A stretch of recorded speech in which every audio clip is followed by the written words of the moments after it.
Two. Hello. Check. Two. What's up, chat? Hello. What's up? What's going on? What's going on?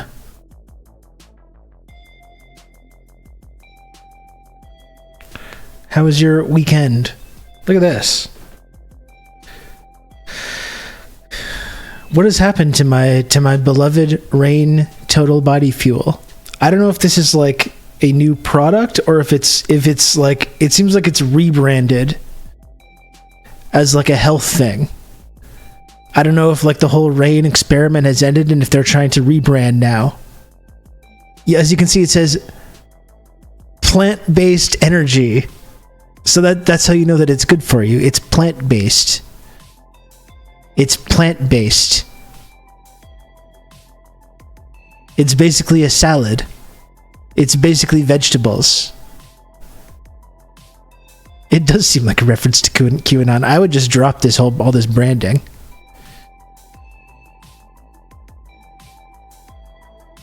Speaking of plant-based, hit that pen. That's not in front of me. I would have done it if I would have done it just like out of that encouragement. It's not in front of me though. It's over on there on the table. Plant-based energy. And when will the wokeness end? Rain has gone woke. This is DEFCON 5. Red alert, folks. Red alert. Rain has gone woke. Rain, our beloved Rain body fuel. Rain Total Body Fuel has gone woke. This is not a drill. But since this is a show where drinking different forms of beverages and energy drinks has been a part of that. To talk you through all this. Hi Rob. Hi chat. Happy belated 420th. Gilfif Tonkin. Thank you for the 25 months tier 1. And have good old Rob to talk you through all this. And thank you, Kijiji Genie, as well for the gifted sub. What a way to start the stream. I just got in. Rain is current daying me. You know what I love? I like nothing more. Rain energy. I like nothing more than to sit back and think of a delicious, refreshing energy beverage that I'm going to enjoy. There's nothing I like more than to get current. They're current daying us. Fucking plant-based. Fucking health beverage ambiguity.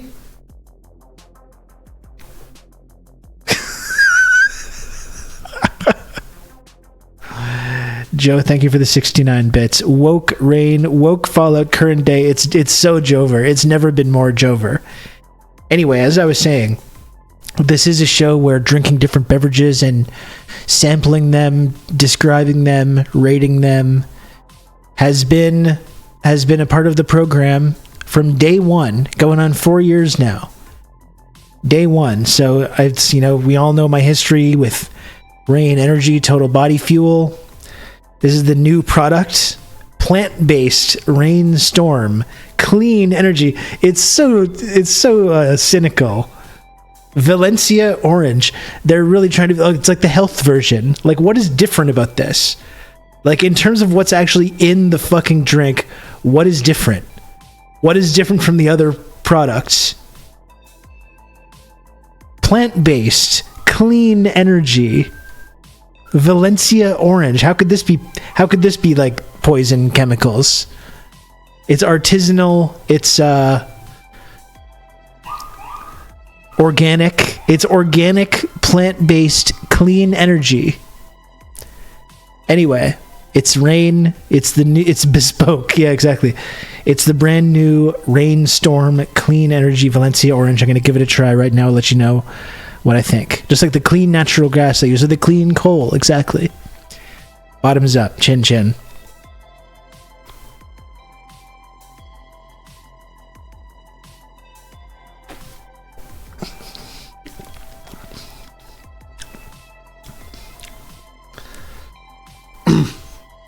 Honestly, it's not bad. I do think that they're like, I think Rain was like an experiment for the flavors, because I think I've seen Monster now. I think Monster has an orange dreamsicle flavor.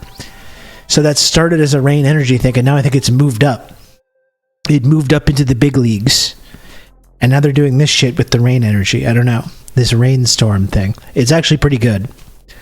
I'm not going to lie. It's quite refreshing.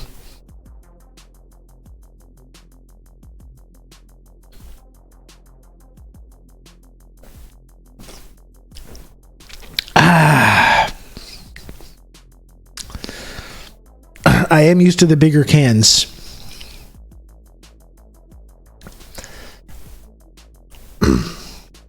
No artificial color, no artificial flavor. I will say it does taste more like juice-like. It tastes more like a carbonated orange juice kind of flavor with a bunch of caffeine in it. How does it compare to a crisp Aranciata San Pellegrino? The gold standard. I don't know, because I think the San Pellegrino would be more refreshing, but this has 140 milligrams of naturally sourced caffeine in there. That's the big difference.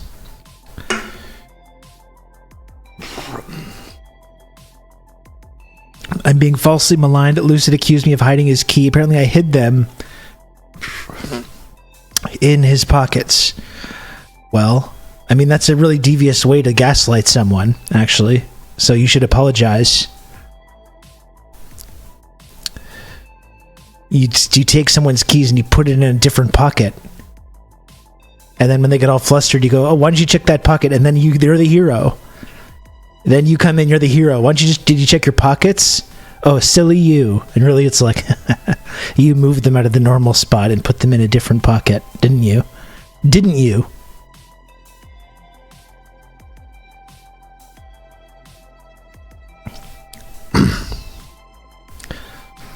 Just crush up a bunch of Adderall into some 7-Up and OJ. That actually sounds pretty nice. That does sound nice. Anyway, it was not bad. I don't know. It does have a more like juice-like flavor.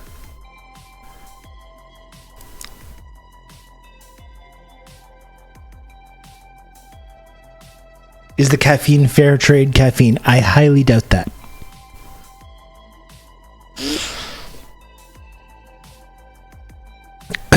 How was everyone's weekend? I hope it was good. Is the NBA playoffs started again? I've been kind of like tuned out of the basketball season, but it was great. I can't believe it's actually been a year since the NBA playoffs. Like, that's actually kind of crazy.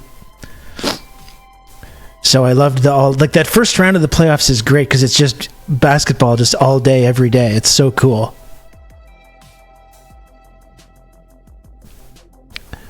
Two quadruple headers back on Saturday and Sunday. You can count on me. You're going to have good old Rob to talk you through all this. Dune Pilled and Golden Path Maxing. Marina, thank you so much for 30 months of Tier 1. Thank you for that. Dune Pilled and Golden Path Maxing. We're often saying that Marina is the Kwisatz Haderach, actually.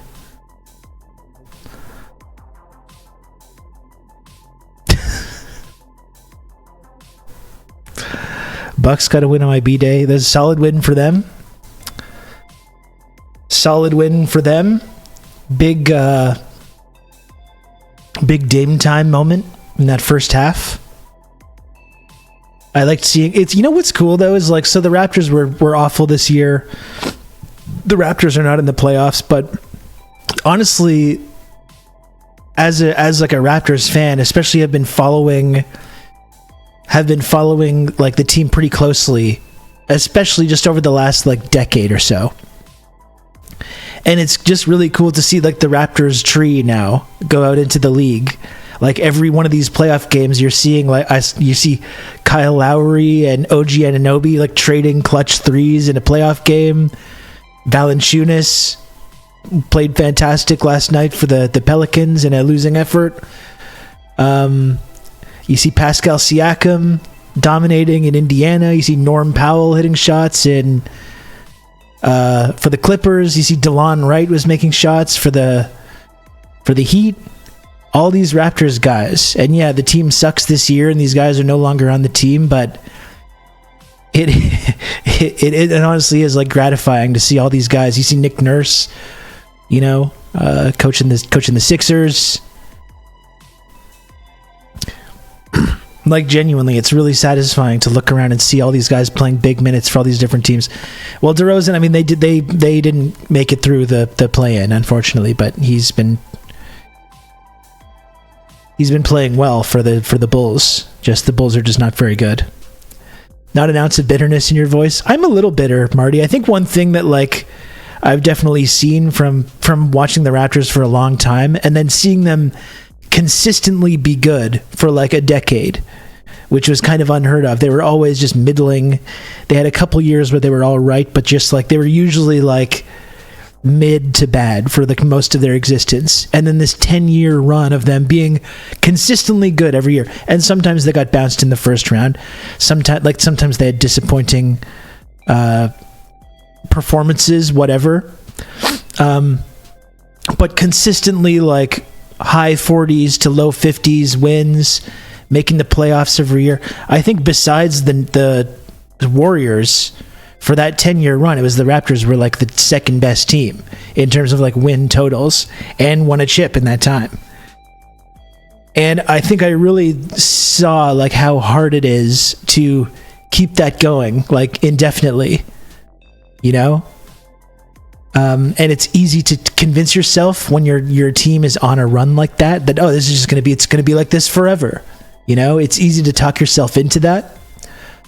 But you know, eventually it's just shit starts to go sideways and you got to pay to keep guys and things don't go right.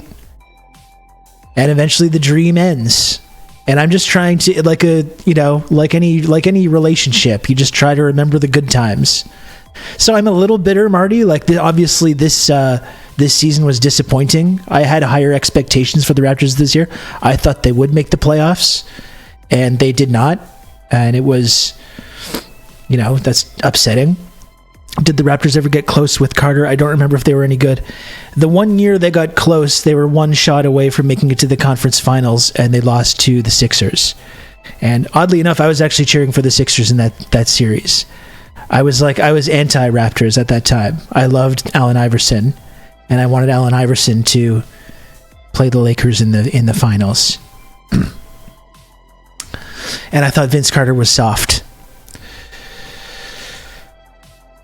I only really started becoming a Raptors fan more like in the late 2000s, like the sort of the Chris Bosh era.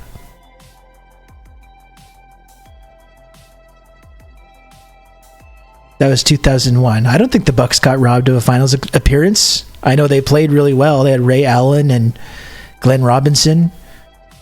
But I watched every game of that series, and the Sixers, they had peak Allen Iverson, is one of my favorite athletes like ever.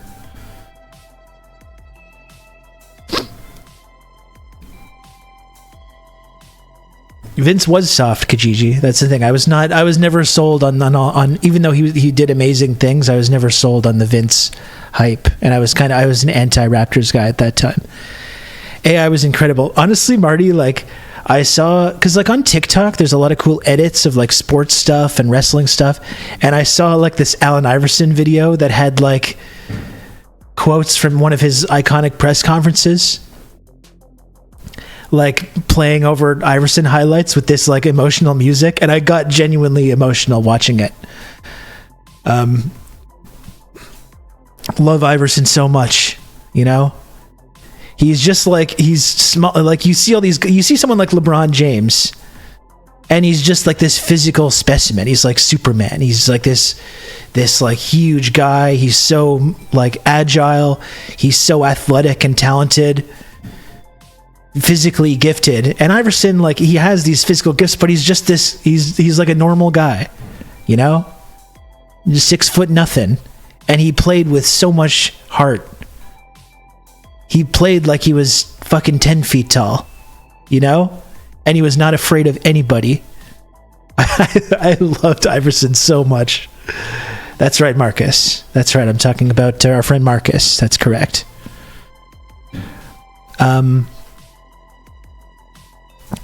I did see the mini statue. The mini, like, Iverson needs an actual statue. Like, come on. Apparently, like, all the statues are that size that they do, so it's not. It was like kind of out of context. But I think Allen Iverson needs a genuine statue.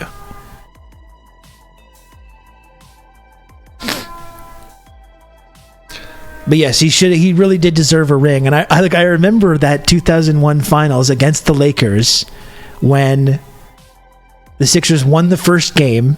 Iverson, I think, scored 50 in game 1 of the NBA finals and did that iconic shot where he stepped over Tyronn Lue. I remember, I was so hyped. I think I made a shirt that I wore to high school the next day. I wrote like Allen Iverson stuff like on a shirt to wear to school because I was so hyped. And the Lakers won that series in 5, but what people don't remember, I think the only game that wasn't close was like game 5.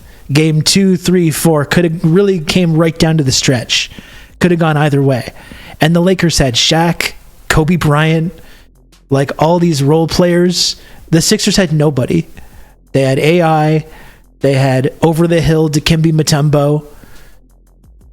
They had like fucking Eric Snow, Aaron McKee. Who they had nobody. It was a bunch of role players and Allen Iverson.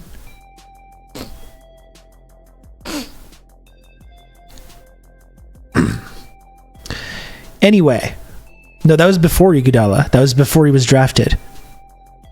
We sitting here, I'm supposed to be the franchise player. I'm here talking about practice. Marcus, why were they talking about practice? Why were they? I think that's a good question. Why were they sitting there? They're asking him about practice, not the game. Right?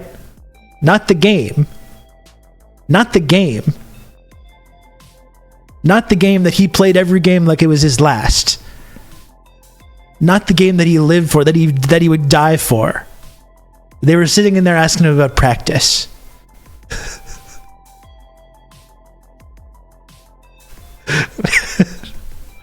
What a legend. And like, honestly, it's like, it's worth interrogating. Like, there was a lot of racism involved in the way Allen Iverson was treated and talked about in the press. And the way that, like, he had his feet held to the fire because of the way he dressed and the way he acted. And like, that was a time, I remember, like, we all make fun of that press conference, and I think it's incredible, that press conference. But like, his best friend had just died. Like, his best friend from childhood had just died. And he was fucking sick of it. You know? That's what he said. If I'm hurt, I'm hurt. If I can't go to fucking practice, I can't go to practice. Yeah, like, Marty, the idea that team made the NBA Finals against the Lakers with Shaq and Kobe and Phil Jackson, like, that is insane. That is absolutely insane. Like, that team today in the NBA would probably win like 25 games. Unless you have peak AI, then you never know.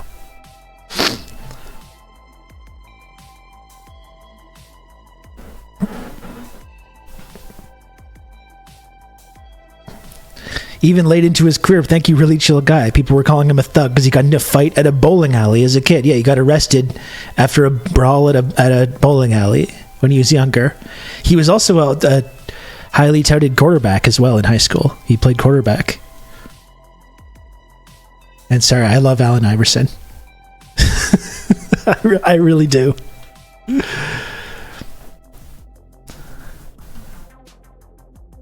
Not the game.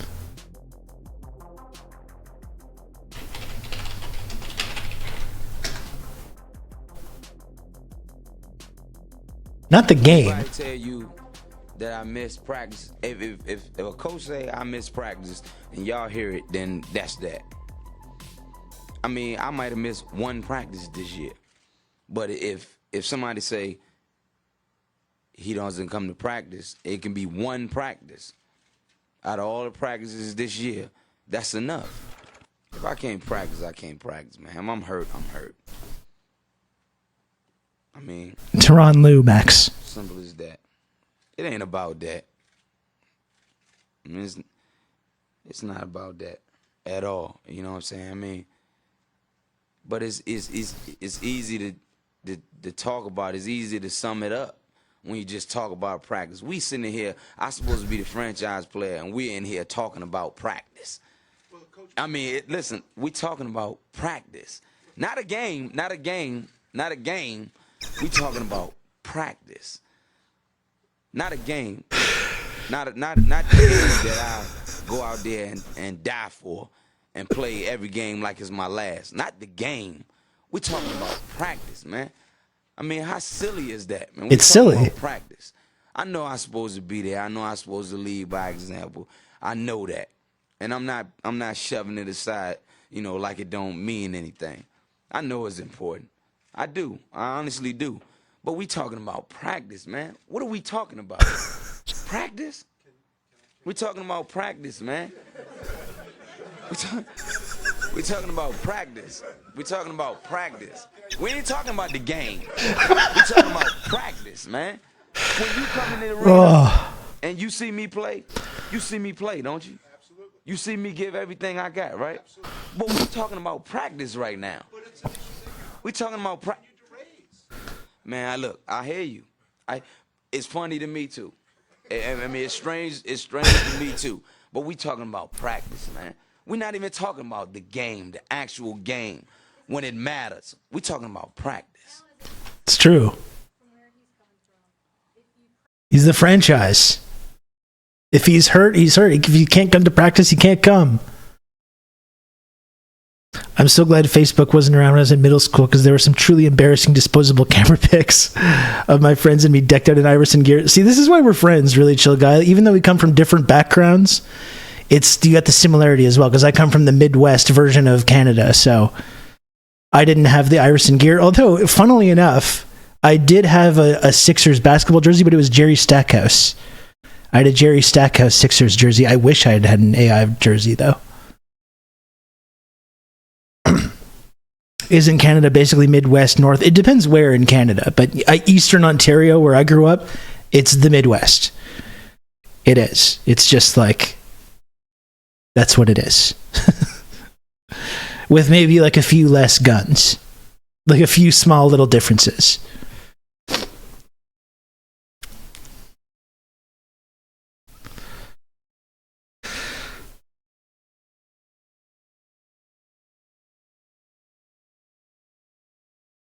Let me see. We don't need to keep talking about Allen Iverson. I don't know. Like, I wasn't planning on talking about this. I guess it came from. How excited I am. Sorry.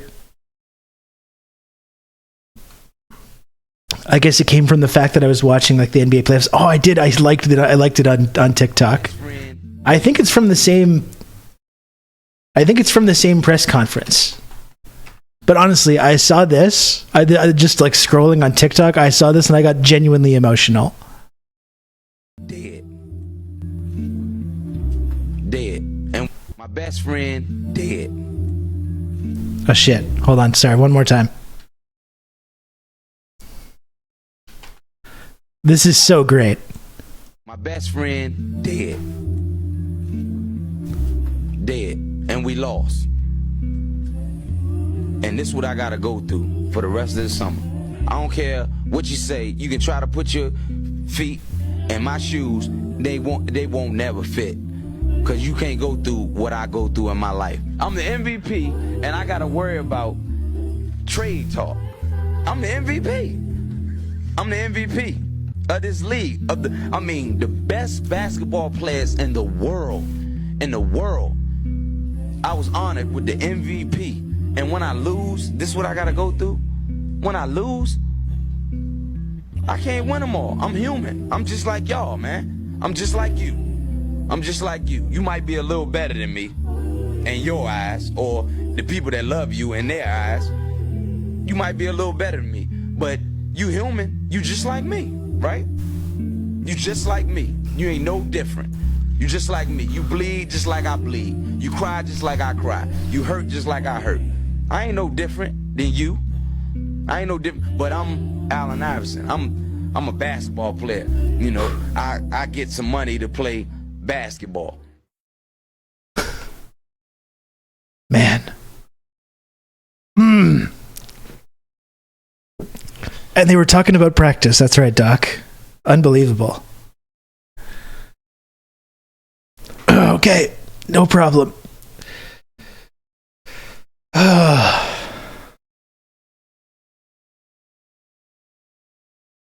I'm just like you. I'm just like you, chat. I'm human, just like you. I get a little bit of money to stream because I'm good at streaming. I'm just like you. Well, maybe I'm a little bit higher. Maybe I'm a little bit higher in the friendship triangle system. Social media's only two-dimensional triangle-shaped friendship access and trickle-down clout tiered reward system. Maybe I'm up higher on some of the elite tiers.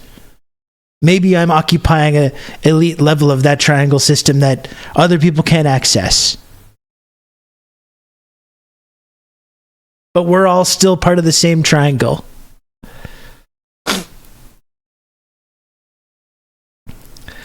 Rob would be like, we're talking about blogging. No, I think that would be like Rob misses his Discord activities. I think that would be that. We're sitting in here talking about movie night on Discord.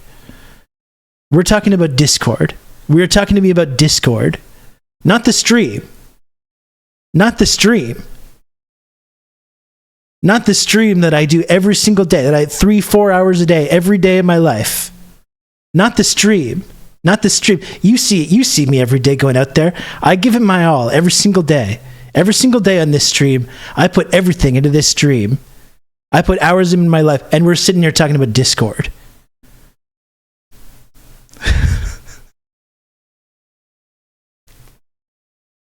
Some of the best trianglers in the world. I get honored with the top of the friendship triangle.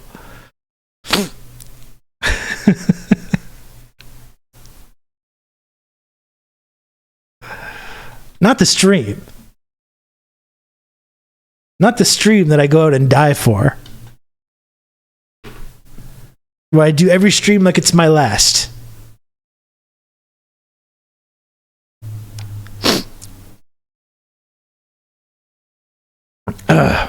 Hey, Lasu, how's it going? Anyway, all of that is to say that I enjoyed watching the NBA playoffs this weekend. I'm looking forward to that. More of that. I really loved the first round, honestly, especially when I'm not super emotionally invested in anything. I don't really have strong feelings about any of the actual like games or like who wins. I love just having hoops on just all day at my apartment. That just rocks. That's really cool. No, it's nice, Marty. Honestly, that's what I was saying before too. It's like I'm not really bitter. Like I would prefer the Raptors to be better. I like when the Raptors are in the playoffs. I like following that, but like I'm really not. It's like I enjoy just watching hoops all day. And like I said, I get to see all my guys still. All my guys. Just missing Fred VanVleet. I would have liked for the Rockets to make it. The West is such a shit show. A little disappointed I couldn't see Fred VanVleet. After the Mavericks won the title, I successfully snipped the cord that cared, so I couldn't be heard any longer. I feel the same a little bit way with the Raptors getting a ring. You know, I would be a lot more bitter about and cynical about that period if they hadn't won that ring. And before that, Marty, that Mavericks title win was the last time that I was like emotionally invested prior to the Raptors like becoming good. I watched every single game of that Mavericks series. I was so hyped about that team. The Mavericks were always one of my West Coast teams. From the time they had like Steve Nash. They've consistently been very good for a little while as well. Like 20 years now. It's the same thing I was complaining about with the Spurs, the Mavericks. Like, although I kind of like the Mavericks, but you get a little bit frustrated that they end up with two generational talents in the draft over a 20-year span, where sometimes teams just draft over and over and over and over again and never get anyone close to being that caliber once. Go Thunder. I like SGA a lot, man. He was phenomenal last night. And like you wonder some of these younger guys too, no matter how good they are, it's the playoffs and all of a sudden it's totally different. So you don't know if they're going to show up quite to the same extent. SGA seemed a little jittery, but came down the stretch, made some clutch plays. His game is so smooth. And it's funny because the Thunder, I think he's going to win MVP. He very well might win MVP. And even though they're the first seed, they still kind of feel almost like an underdog, just weirdly.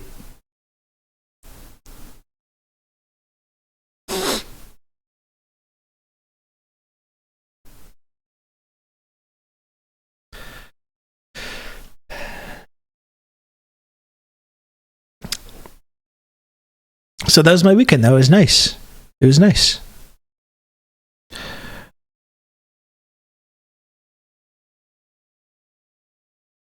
On Saturday, I ordered some Korean chicken. I was watching hoops and eating my Korean chicken. That was really quite yummy. And yesterday just had like a full lazy Sunday. I've been having some really nice lazy Sundays. I got to say, yesterday, Sunday, I watched basketball for about 9 hours straight. I did do some cleaning. I did the dishes and I accomplished a couple things. Did not put on a shirt all day yesterday. I made it the rare, those rare like full day periods. Did not put on a shirt the entire day. Honestly, it was pretty cool. I did not do yoga, no.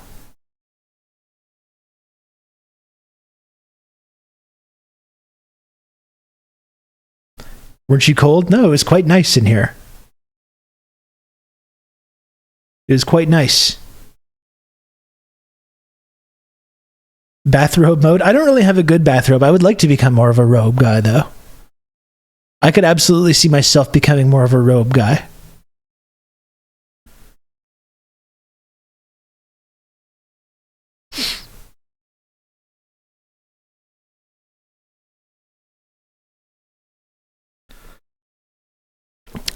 So that was my weekend. It was pretty nice, honestly.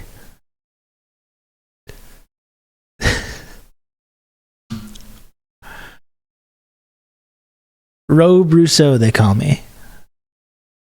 I will just say, here's one kind of on a personal level, something that I think I've come to terms with, which is that I think I'm retired. I think I might be retired from dating. I think I'm just done. I think I'm just going to embrace I think I'm embracing the Volcel lifestyle. I don't really talk about like my personal life, that kind of stuff, that much on the show. It's because it's been kind of weird and fucked up for the last couple of years, frankly. But it's been like over a year that I've been like trying to like go on dates and meet people and stuff like that. And I've met some really cool people. I've had some fun experiences. But also it's just miserable also at the same time. It's also just miserable. People are not doing well. I don't really want to get too into the details of what I'm kind of vaguely alluding to here. Even though I kind of want to, I'm not going to do that.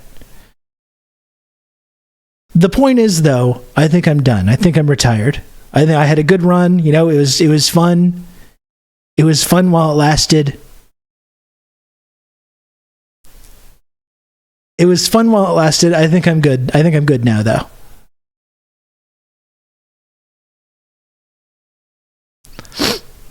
I'm relatively happy being a monk myself. It's not a bad lifestyle as long as you have a good community. Yeah, that's important. Definitely. Like I said, I'm a parent too, so that takes up a lot of my time. I'm 50% of the week I'm parenting. So you know what? It's like I just focus on doing that. 50% of the time I got a little roommate and I take care of him and we hang out and do fun stuff. I then get like a couple nights a week off and it's kind of nice, I get a couple nights a week. I can just kind of relax.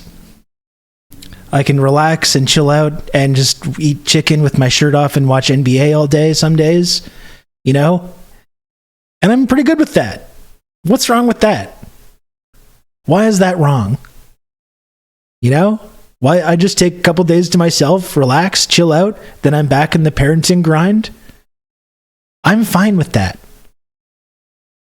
I'm totally fine with that.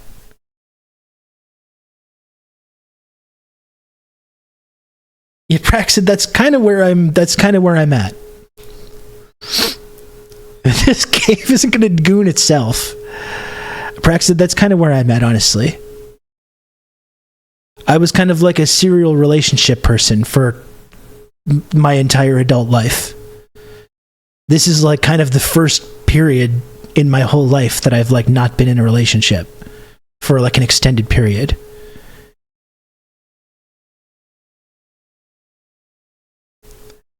And it's honestly, it's kind of nice. It really is. And again, like, you know, people are just not doing well.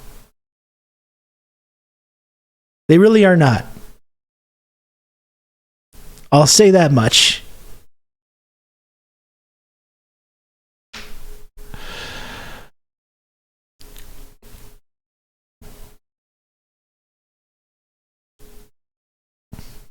I've met some characters. Oh boy, howdy. Oh boy, howdy. Have I ever? Can you elaborate ever so slightly on people aren't doing well?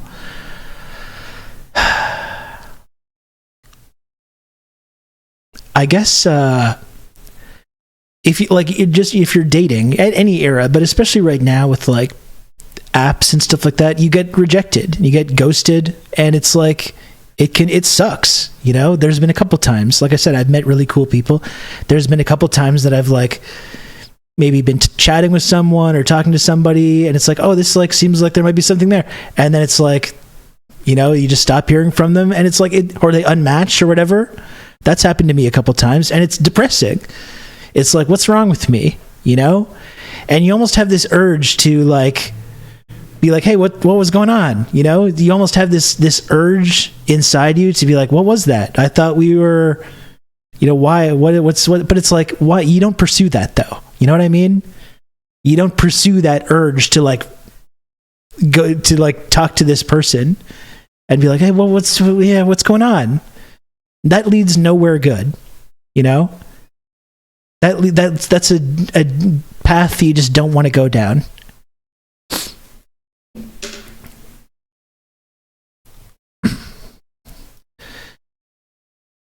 Do you lead with the Stalin bio? Yes. Yeah, absolutely.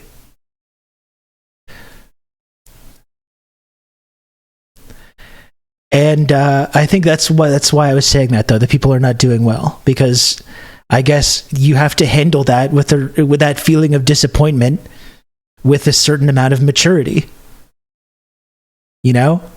And some people handle that differently and are not mature about that. And that can lead to, I think, fucked up situations.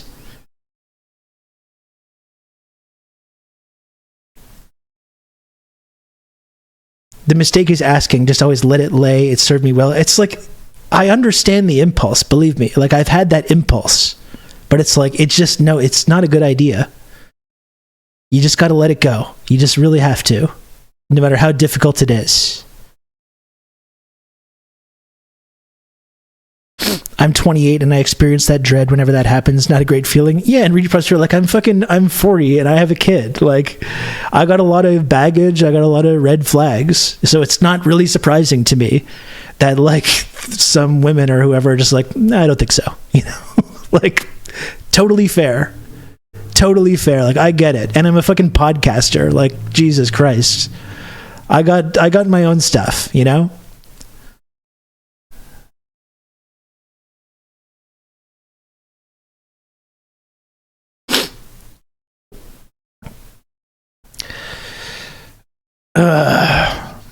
But yeah, I think there's sometimes people just don't handle that sense of rejection very well. And that can turn kind of ugly.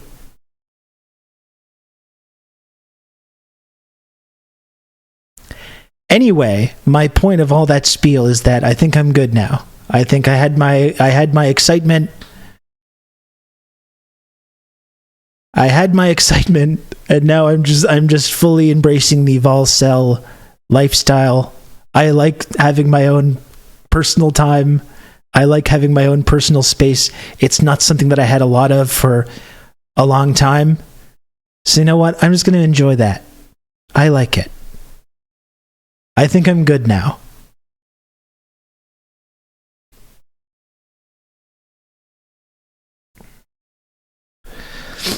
I had a really bad breakup last year. I felt so much better once I realized I never actually going to get the resolution closure I wanted. Yeah, I mean, I think part of the issue is that sometimes we just like, it's hard to come to terms with this idea that you just have to like live with it. You just have to live with the hurt for a little while, and then like you just focus on moving on. There's no like this idea of like closure is almost like a mirage in a way. You know what I mean?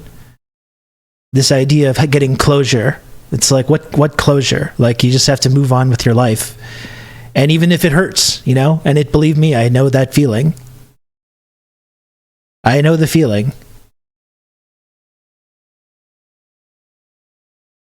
Problem with me is that I don't feel more functional, dateable now after years on my own. Yeah, I mean, that's part of it, Sean. But like, yeah, I mean, I feel somewhat the same way. You know, like I said, I got a lot of hang-ups. I got a lot of my own stuff.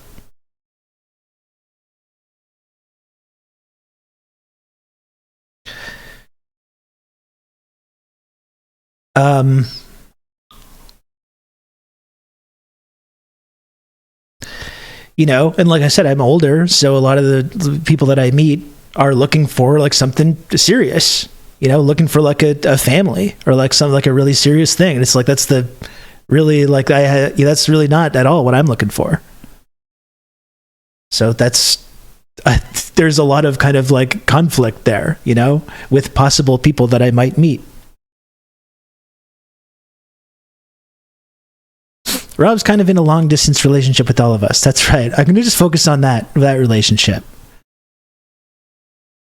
My relationship that I have with the several hundred community members of the triangle-shaped, two-dimensional tiered reward system that I'm the president of.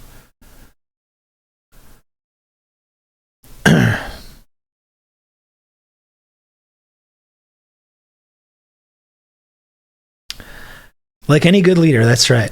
That's exactly right. Anyway, that's all I'll say. But like I said, I've been kind of avoiding a lot, kind of talking about personal stuff, even if I might sometimes kind of want to. But just I had to at least mention that, I think, without getting too into the details.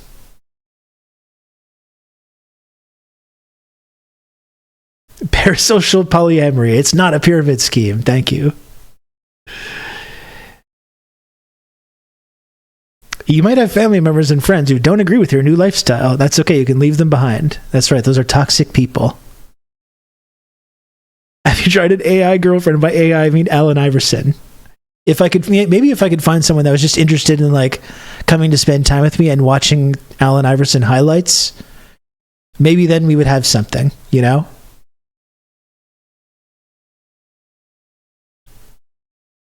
Maybe that's something that I could do.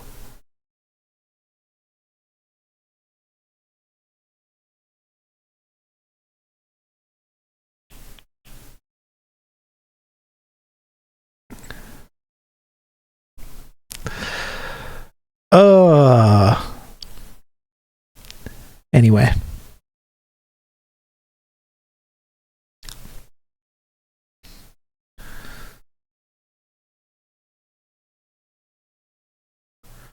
My husband and I broke up after 7 years, and honestly, it was for the best, and now I just get to rot on my own.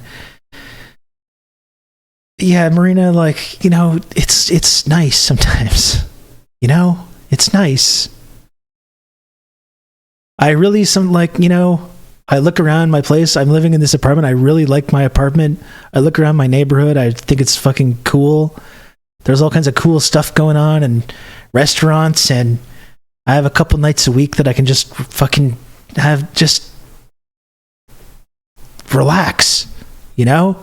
And just have a little break. And I do not hate it. I really do not. And I think like that's okay. There's nothing wrong with that.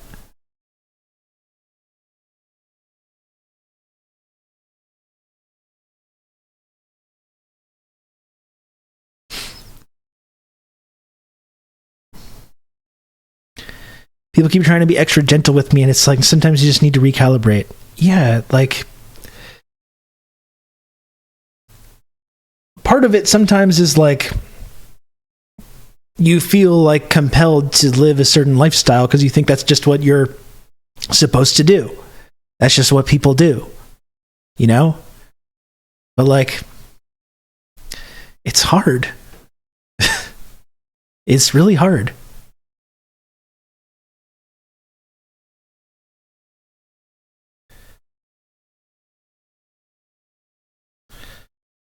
My situation here isn't the best, but I've made my room real cozy and it's nice in here and no one bothers me. Yeah, I mean, things can always be better. Certainly, Sean. Like it's not like having that space or whatever is just the be all and end all solution. And I think it can be problematic too if you get too in that bubble, right? Like I said, I like being a parent. You know, I like having that responsibility. I like a couple of days a week, like that's my focus, you know? Maybe I would have more of a problem if it was like an all the time thing. But yeah, after 8 years of kind of being a full-time parent, and then also with COVID on top of that, and all that, you know, as not to say that it was easy, it was not at all, but getting to a place where I can be by myself and I can have my own space and just a moment to breathe, you know, and to work on my projects, work on music, work on writing, work on this independent journalism, whatever it is. It's been like a really cool thing, actually. But getting to that point was a completely different situation. As a society, we should be looking for fulfillment in community rather than like one person. Yeah, and some people like that's what works for them. You know, and I get that. But yeah, I think this kind of like shunting people off into these little,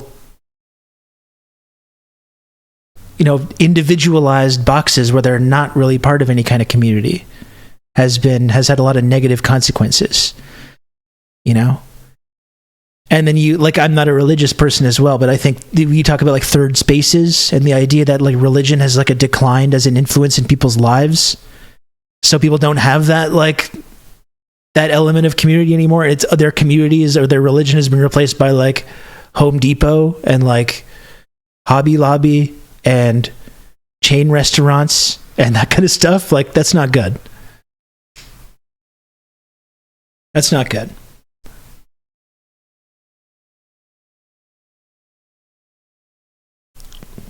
This is sort of an extension of that. Like, sure, try new things, feel the weight of responsibility removed when you only have to worry about yourself. But also, it's times alone that cemented hobbies and activities that I like doing alone. And that's a really good thing. Yeah, it is a good thing.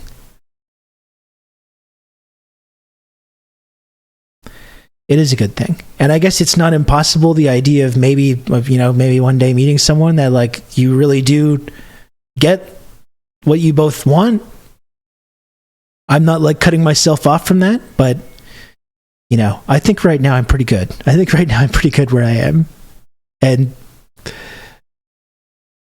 again, I don't want to talk too much about the events that caused me to come to this conclusion, but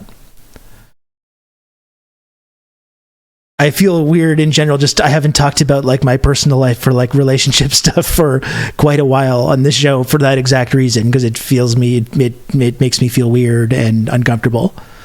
But it's like, you know, it's my show and I talk about my life, so it's kind of important. It's kind of a big part of my life.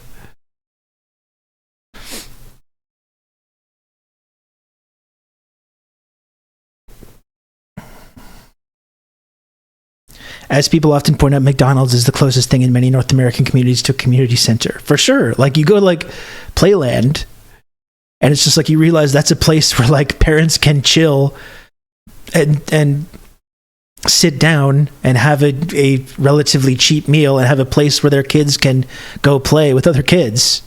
Like, are you sure you don't want to be one of the TikTokers that exploits dating for content? Yeah, I don't think so. I don't think so. I would feel really weird about that.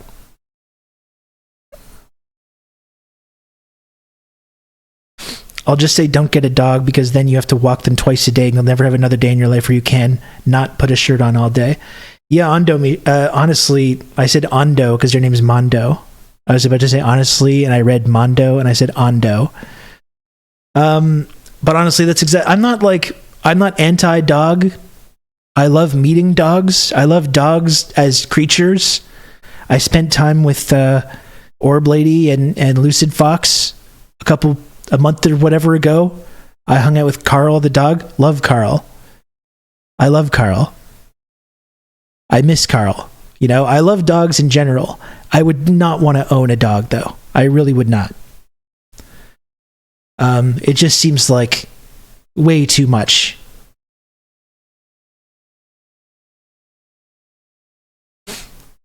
Carl's a very good dog. I spent a lot of time with Carl.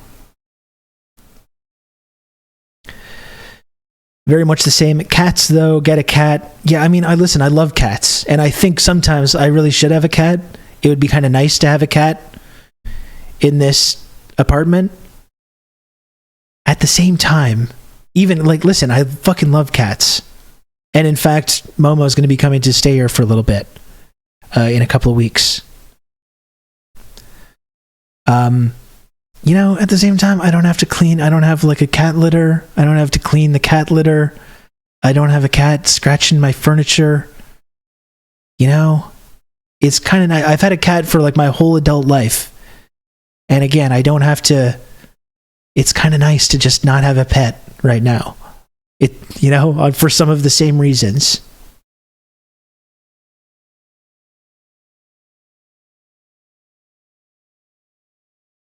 Having a dog is tough sometimes, but I like my dog a lot. Yeah, and like Sam, I think dogs are fucking cool. Every time I meet a dog, I think they're fantastic.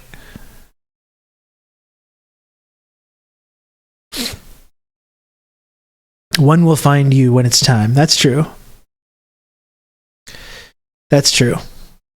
I love cats more than anything, but when my fella goes, I'm taking a break. Yeah, right now I'm having a little break, and honestly, it's kind of nice from everything, from relationships, from dating, and even having relationships with, you know, with having a pet. And I don't hate it.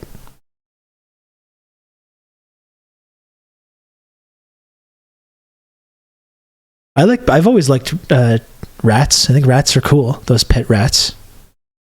Yeah, I did almost say that, St. Lotus, but you'll notice that I did not say it. You're absolutely correct that I almost said it, but I did not. Even though you all would have understood exactly what I was saying, but it would just be clipped and shipped and taken out of context.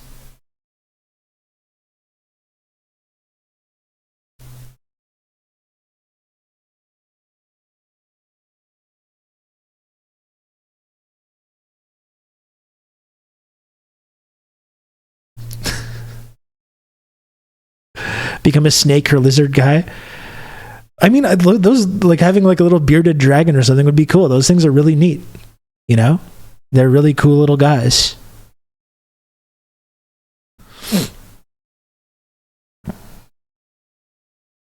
I would consider that. I would consider it.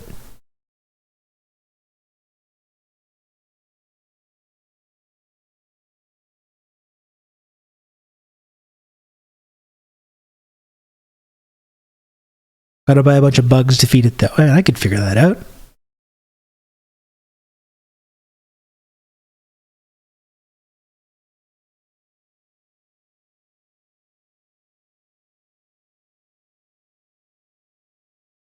I think right now I'm good. I think I'm right now. I'm just like, I'm okay not having a pet.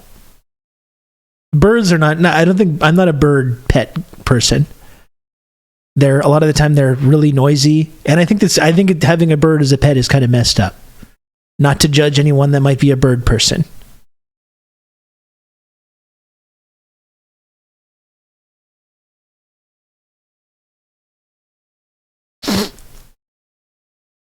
I inherited a dog from my girlfriend's brother who moved and couldn't take her, and the poor thing's been bred so much that she sleeps most of the time and can't walk more than half a block because mush, nose, and breathing. Yeah, I mean, I talked the other day about how I saw a pug in the park that was like that, and I did a pug impression of it breathing at the time. But yeah, a pug like those, I don't know if that's what dog you're talking about, but like, I love them. They're so funny looking and cute. But I saw this pug at the park just struggling to breathe.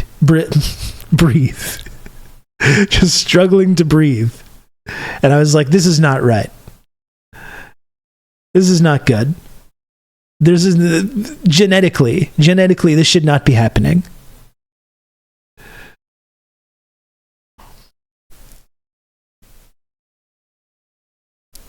It's not for, like, just, you're talking about dog breeds, okay? Jesus.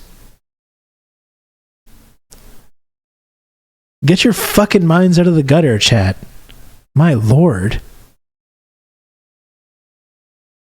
You people are sickos. Absolute sickos.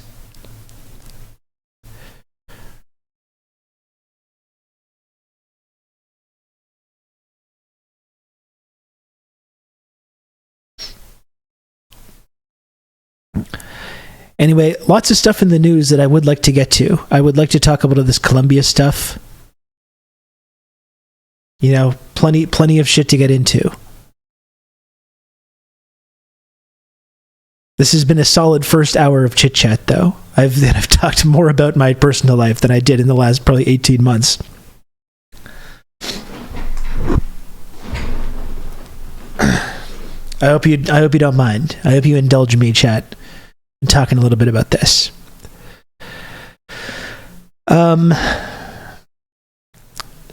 We were cheaper than a therapist, and that's the thing, Michelle. Like, I'm not in therapy anymore, so this is all I got.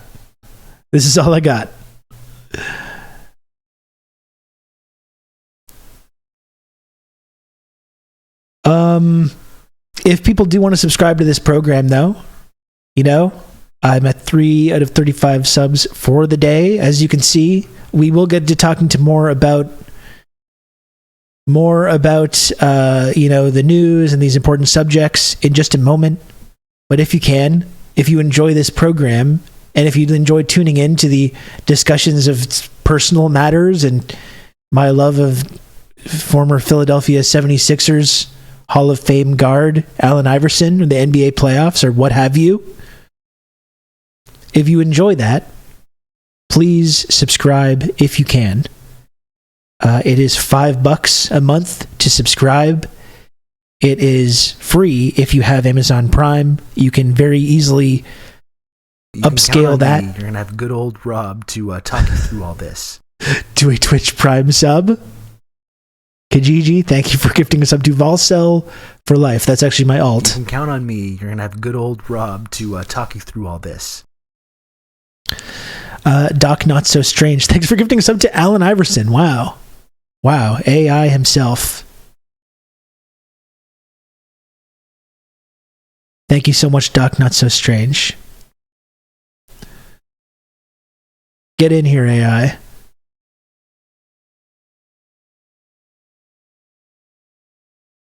We got Dark Rob making a return to the chat as well. We don't see a lot of the Rob parody accounts anymore. Okay, well, we're going to get into this, St. Lotus, about this whole Shy Davy thing, because I saw he got locked out of Camus and turned himself into a big martyr over it. But I think that was like all faculty. I don't even know if it was relegated to him specifically. We'll see, but I'm going to look into that. Before I move on, though, folks, does anyone else want to subscribe? He's a big wet bitch. She's one of the biggest, wettest bitches that I've ever seen. We're going to talk about this, though. We're going to talk about this in the next segment. before we move on, does anyone else want to support this program and support the work that I do here on twitch.tv every single day?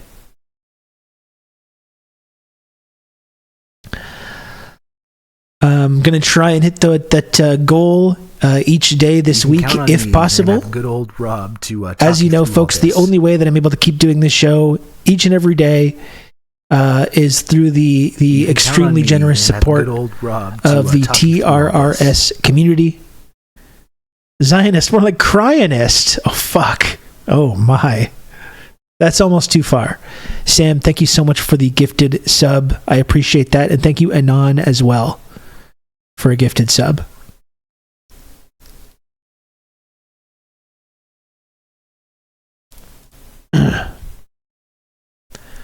So one final, oh my goodness, Risk and Verse. To talk you through all this. Risk and Verse, thank you for the gifted sub to our friend Regime Pilled. Thank you, Risk and Verse. I really appreciate that. We do have a little hype train going now as well, folks. So now is even better time to subscribe, because now if you subscribe, not only do you support this show and the work that I do here on Twitch, but we also get access to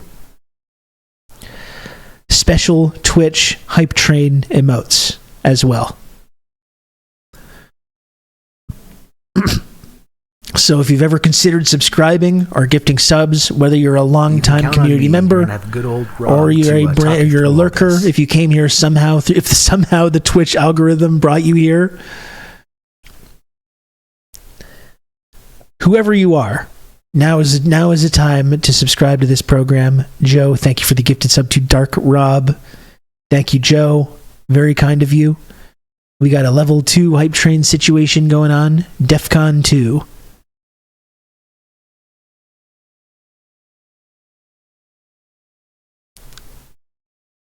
%40 of the way. So are there any other fine folks that would like to support this channel? And I'm sorry to beat you over the head with this stuff. I'm sorry for all the calls to action. As I've said many times, it's not my favorite part of doing the show.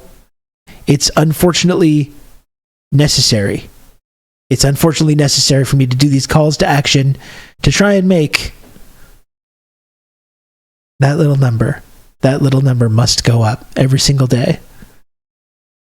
You know, my job, as it were, is to come on. It's not to come on here and talk into a microphone. It's not to entertain people or educate people or chat with anyone. My job is to make this little number go up. That's the only way that I'm able to keep doing this every day. You can count on me. It's the only way, Rob, to talk you through all this. It's the only way you'll ever know. You've just become an elite member of the Friendship Triangle. Diego, thank you for the gifted sub. And thanks so much, Chronic Internet Disease, as well, for 5 gifted subs. That's what I'm talking about. That's what I'm talking about. Chronic Internet Disease, thank you. Very kind of you. Thank you. This is my Biden-Ukraine funding package. God damn. Another, we're going to, there's so much to talk about. We're going to have to talk about that as well. That passed this weekend, and they fucking snuck their TikTok ban into the Taiwan, Ukraine, use the computer to mark Israel up the size funding of the account. bill. It's Support these people Robbie are evil. Digital. Evil. Risk and Verse, thanks for the 500 bits. I really appreciate all the support. We're going to get to this, okay? We're going to get to all the news stuff. So now for sure the TikTok bill is going to get signed because it's attached to this foreign funding shit. After 2 hard years, I finally obtained the exclusive, highly elite 2-year golden shimmering P badge. The purpose for my subscription has been fulfilled after all. Wait, what do I hear? An even more elite 3-year white pearl badge? Looks like I have to keep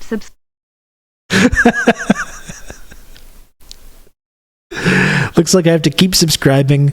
Oh, and for Rob as well, I guess. No, it's not for me. And Relic, thank you. Not only thank you for the 24 months of Prime, but congratulations to you. I'm not even thanking you. I'm saying congratulations for the 24-month shimmering golden sub badge. But it's not even for me. This is not about me. This is about improving your own life. Okay? This is about improving your own life. And if you want that, if you think that Pearl sub badge is going to improve your life, and it is, that's something that you should work for. And I support you in that. And so does everyone else in the community. Thank you very much, Relic, though, for all the support.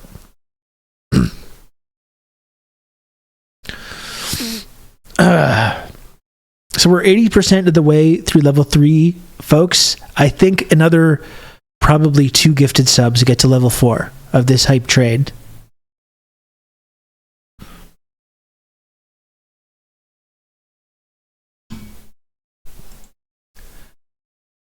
I'm saving both of these tweets here. Count on me. You're going to have good old Rob to talk you through all this. Kijiji, thanks for the 3 gifted subs. That's so kind of you, Kijiji Genie. Thank you for the 3 gifted subs. Very, very cool.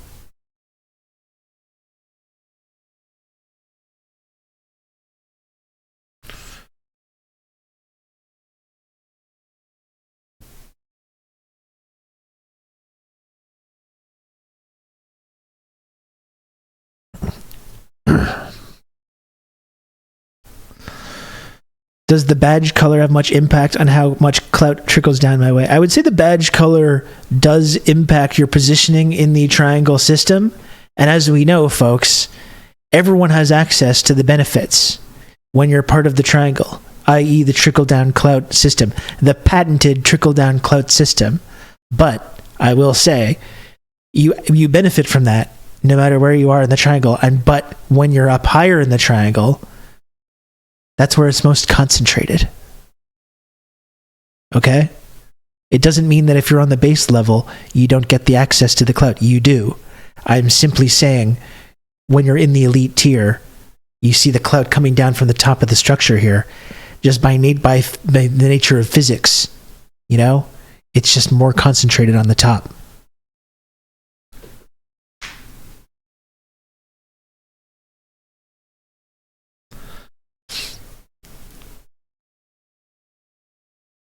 I'm grinding for that view, the Pearl badge. That's right, Dakadoon. Oh, and you're so close, too. So close. It's like the water of life versus the plain spice. Exactly. Yeah. Absolutely. Don't mess with the trickle-down cloud of America unless you want to get the benefit. Edging the Pearl badge.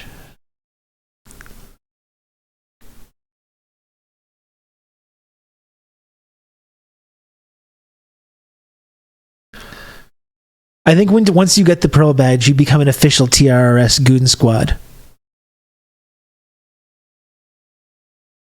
You're an official TRRS Gooner.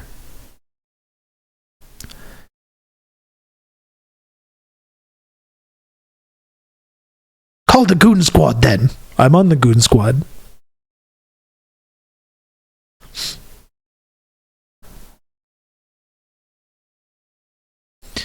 Twitch doesn't actually seem to let me use a normal triangle badge instead of the first badge, which is kind of weird. I'm pretty sure you could actually like adjust that, although I'm not totally sure.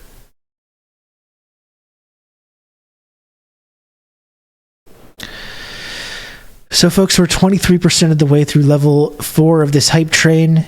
If there's any other fine folks that want to support this program, now's the time to do it. We're going to move on and talk about the news after, and we got a bunch of serious shit to talk about.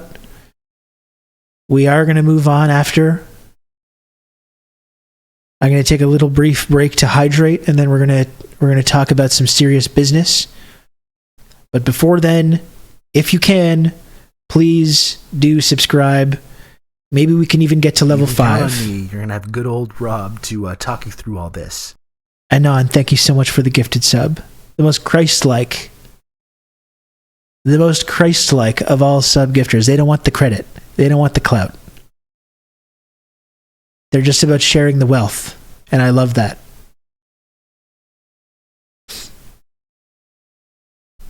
Maybe it is Jesus himself. We don't know. We don't know who it is.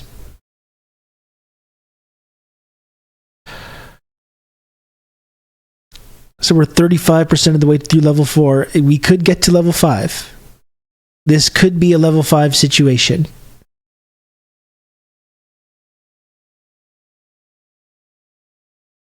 Mistress of Insanity wants the clout. And believe me, I get it. I get the impulse. That's why this community exists. So we can share the wealth. We can spread it around. Spread it, Joey. Remember that? That was from like one of the first episodes of this program. The election. It is so fucked up to me that we're coming up on another US election. Like one of the first episodes of TRRS in this format was the 2020 election. And we're coming up on another goddamn election. What the hell?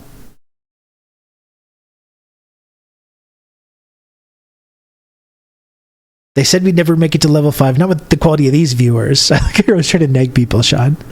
I thought it was a bit harsh, but that's just what they're saying. I agree. And, maybe next time. Maybe next time. Okay, so here's what I'll do, folks. I'll take a little break. I'll go stretch my legs. I'll get some water, hydrate a little bit. I'll come back. We're going to talk about Colombia and Shai Davidi and all this stuff. Okay?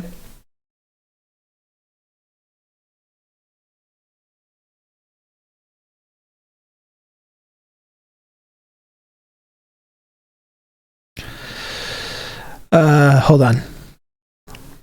I tell you that I miss practice. If a coach say I miss practice and y'all hear it, then that's that.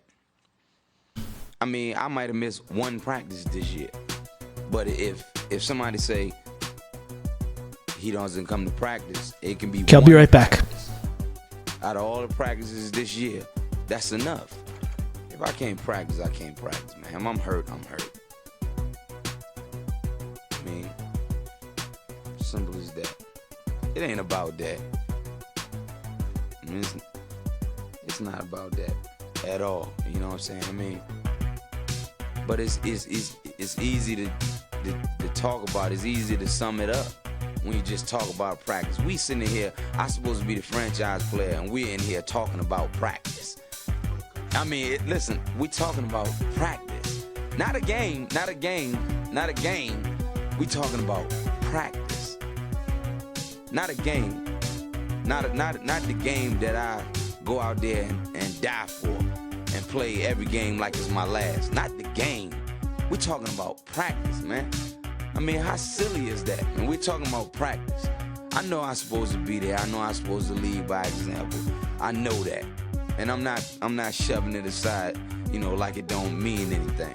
I know it's important. I do. I honestly do. But we talking about practice, man. What are we talking about? Practice? We're talking about practice, man. We're talking about practice. We're talking about practice. We ain't talking about the game. We're talking about practice, man. When you come in the arena and you see me play, don't you? You see me give everything I got, right? But we talking about practice right now. We talking about practice. Man, look, I hear you. It's funny to me too. I mean, it's strange to me too. But we talking about practice, man. We're not even talking about the game, the actual game, when it matters. We talking about practice.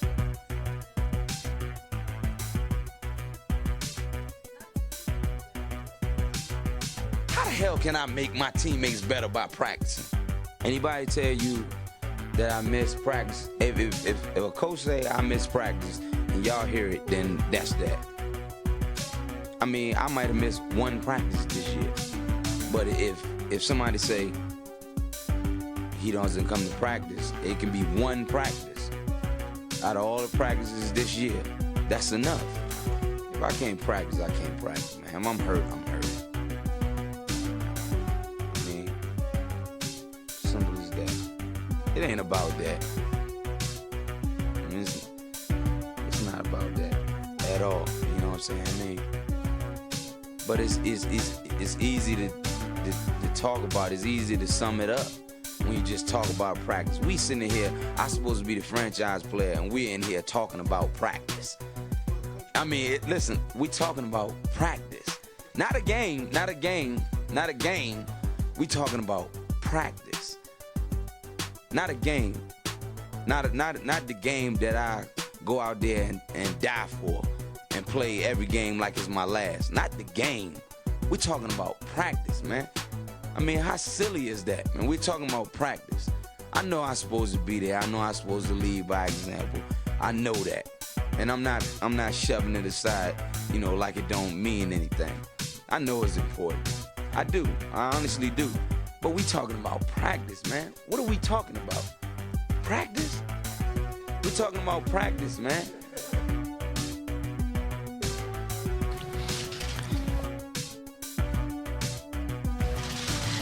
I really think it's a blessing that I'm back here. I think it's only right. You know, once I announced my retirement, you know, I felt like the basketball part of my life was over, and you know, I always thought once that day came that I would be sad, but you know, once I did it, I was happy, you know, because I felt like I could give my wife and my kids something that I hadn't been able to give them because of the NBA lifestyle, and I was done, and you know, I got the call from my agent that said, you know, I might be able to come back home. And, you know, it was just an opportunity, situation that I couldn't turn down. You know, my wife was all in for it, and my kids was as well.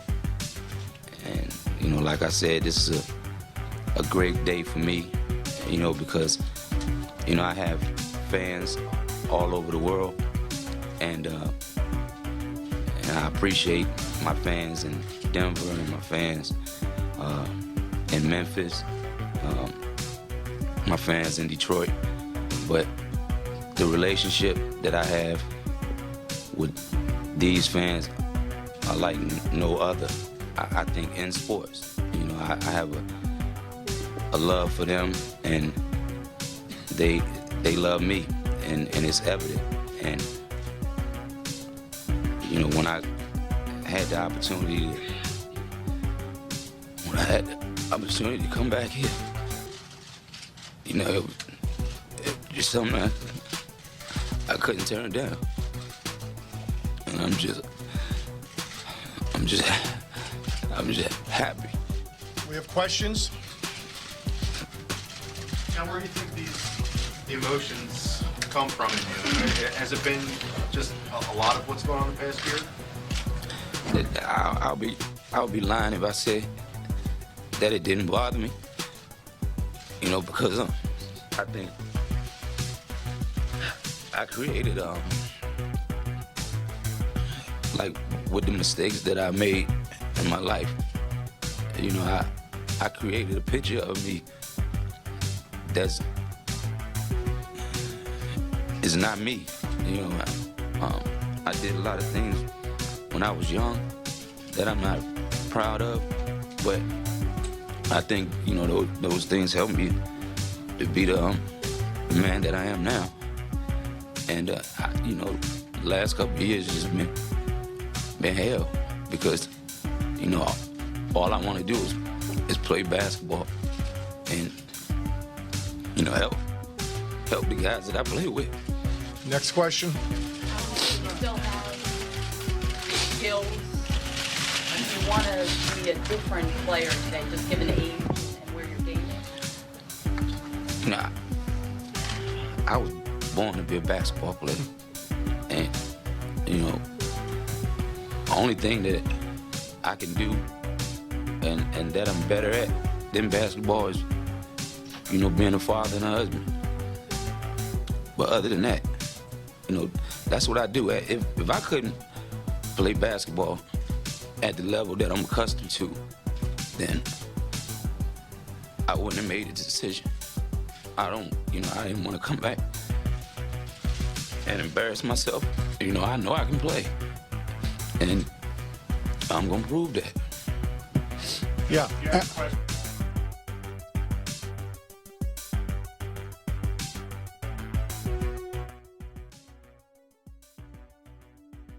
I love you, AI. Love that guy.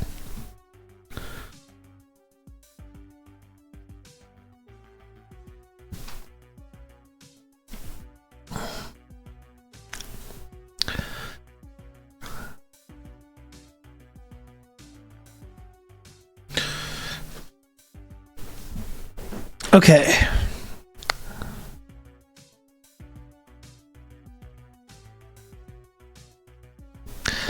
Don't mind me, I wasn't crying. I just got a little dusty.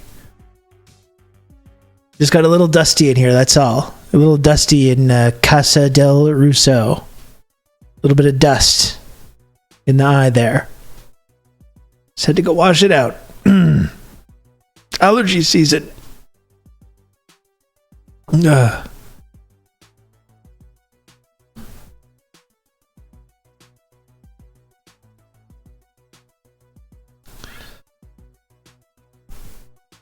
Casa Russet, Dusty AF. Listen, let's just we can just chit chat for a few minutes. I'm gonna have my apple here. I haven't really had anything crazy for lunch today.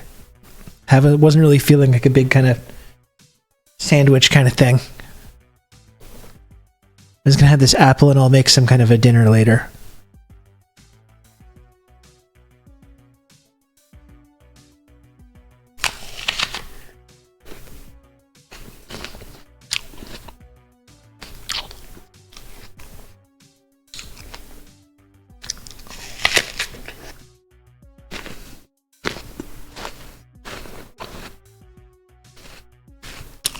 That's right, HD. It's a Honey Crisp.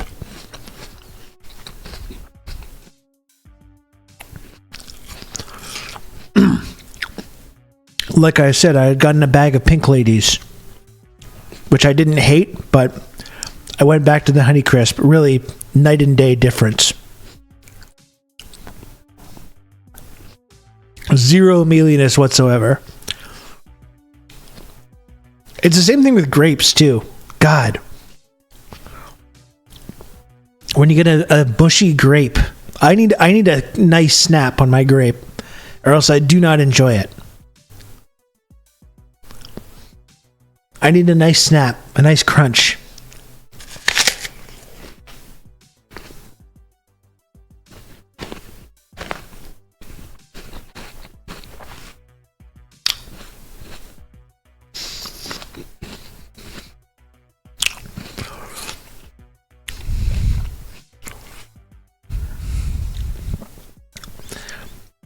I had some good green grapes from Costco. Big, crisp, and sweet. Love it. Absolutely love that.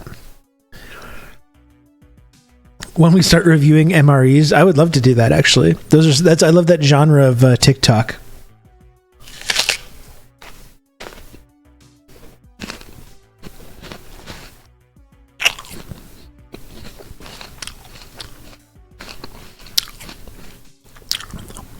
All fruit needs to have a firmness. I'll die on that hill. Yeah, what are we? We're not children. You know? We can handle it. Buy me the MRE and I will review thee. It would be good to start selling TRRS survival buckets. That would be a good drift.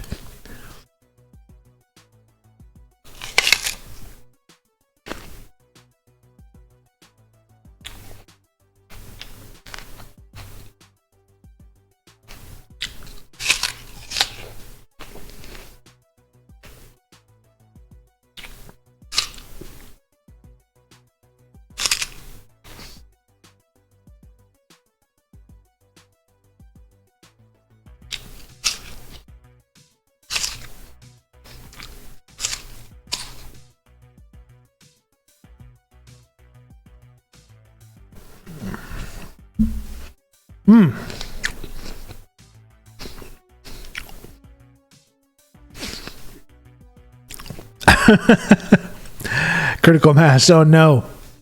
Actually triggering me. Just got done arguing with my 13-year-old because she won't eat the grapes. She begged me to buy because they're 2 days old and have no snap.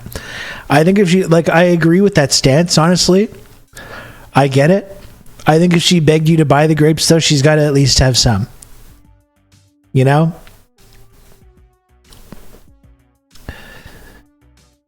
I get it. Believe me, I get it. Believe me.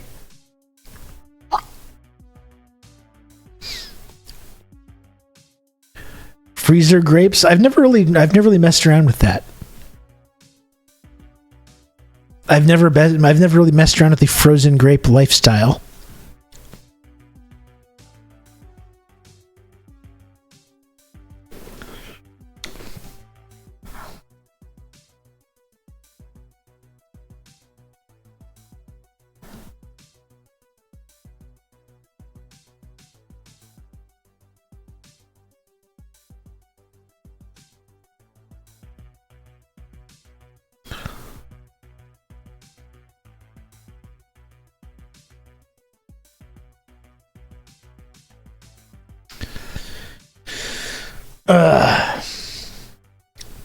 I'm sorry to hear that critical mass.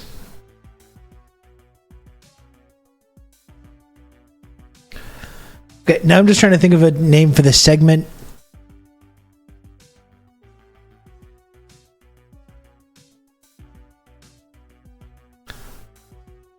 We had a banana split brownie for my birthday. It was great. That does sound great. I got some brownie mix in the cupboard too. I think I gotta make some.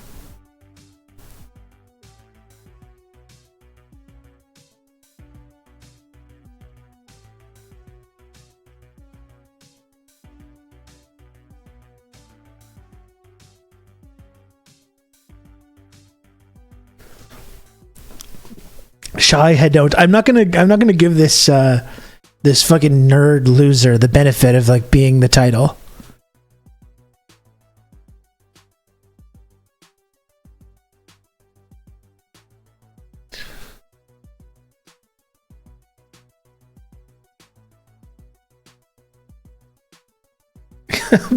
Once bitten, twice shy.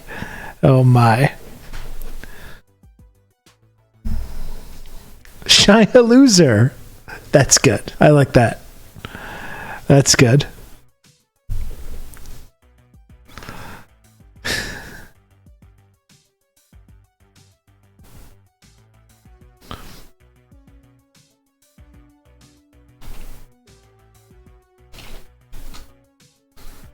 Is it?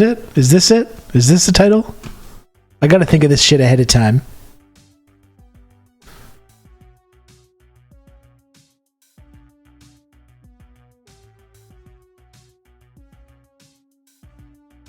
What about campus? How about that?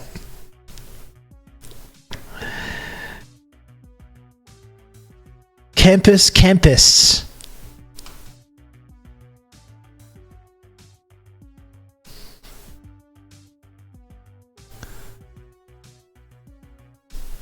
Here, I'll put a question mark so it's like I'm not saying that it's a crisis.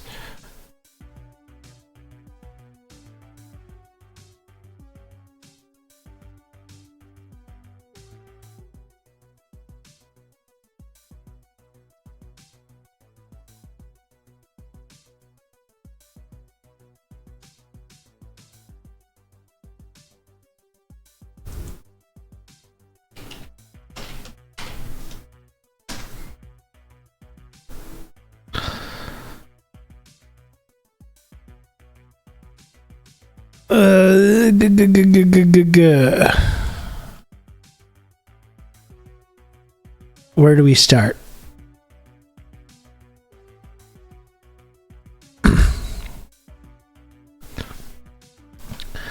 Where do we start? Let's start by saying this. Like, listen, I know we're supposed to say, like, you know, authoritarianism is bad. Oh, we gotta have free speech.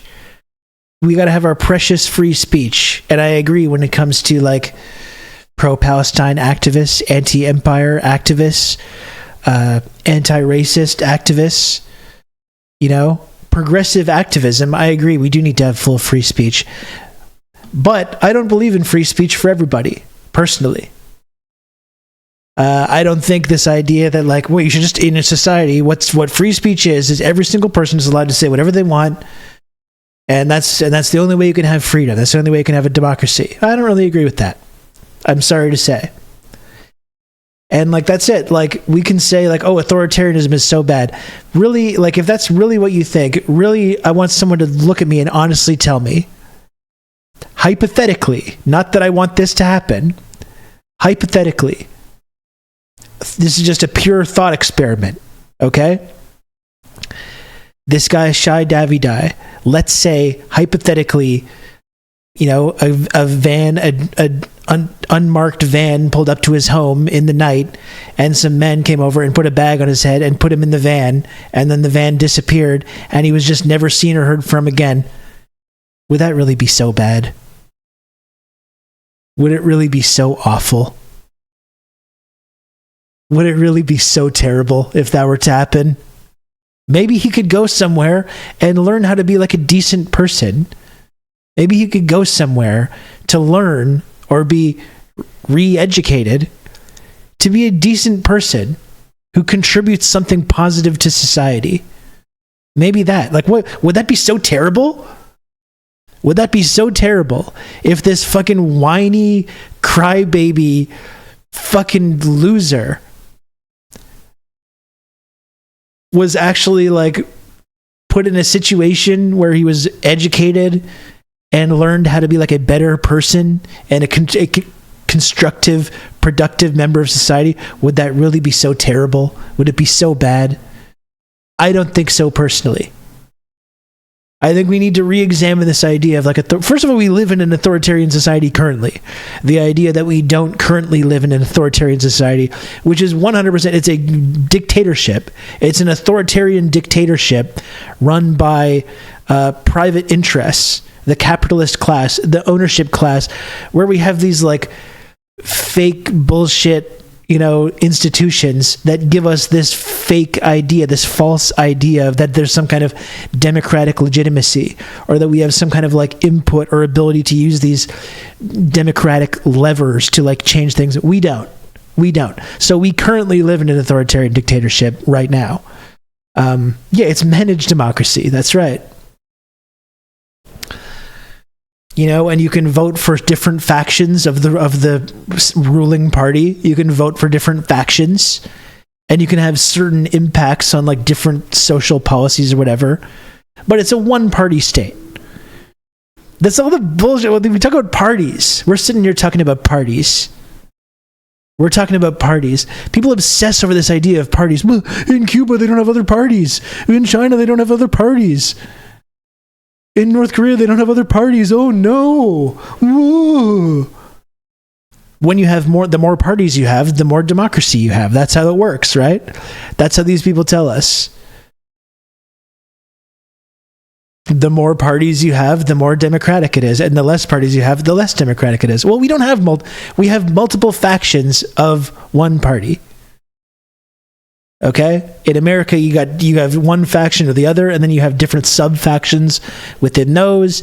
In Canada, these factions have more organized like party names and principles or whatever, but we have a one-party state. We have an authoritarian dictatorship.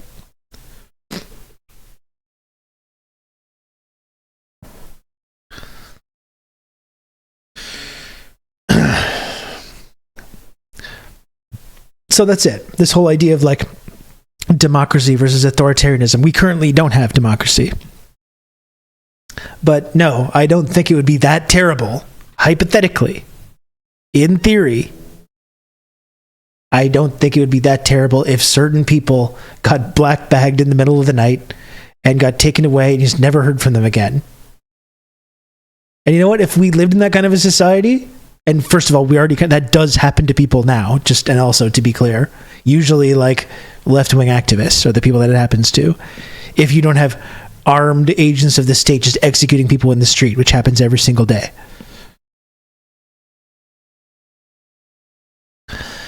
But no, I don't think it would be so bad if certain people got black bagged in the middle of the night and taken away and just didn't hear from them again, or they became like the last emperor of China, where they actually like end up contributing to society. I think we'd be doing them a favor. You know what I mean? We'd be helping these people. They're helping to become better people. And you can contribute something of value rather than whatever the fuck this guy does.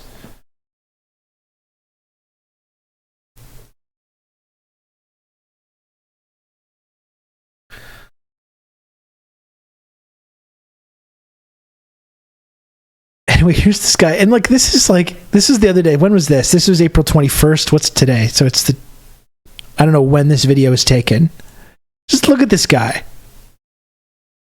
And we've been talking about this guy now for 6 months. This guy, for 6 months now, has made himself, or tried to make himself, the main character. Or the victim. He's been the primary victim of the last 6 months. Is this fucking guy. This Columbia Business School professor. We've been talking about it for 6 months now. He was out there on like early October being like, remember, my son! I have a son! Just screaming. Trying to suggest this idea that like somehow his son or his family, who live in fucking New York City, are under some kind of threat because people are supporting Palestine, because they bring Palestinian flags to school, because they're against grotesque campaigns of mass killings and ethnic cleansing and genocide. And that's just so terrifying to this man that he was out there on day one. My son! I have a son!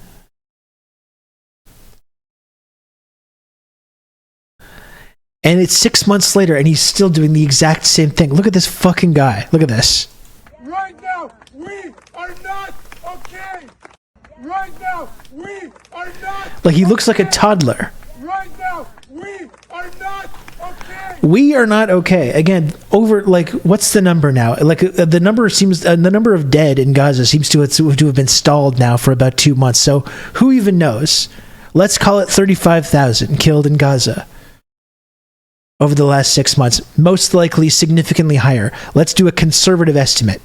35,000 dead, 15,000 children dead in Gaza because of this person's ideological project, or is directly responsible for that.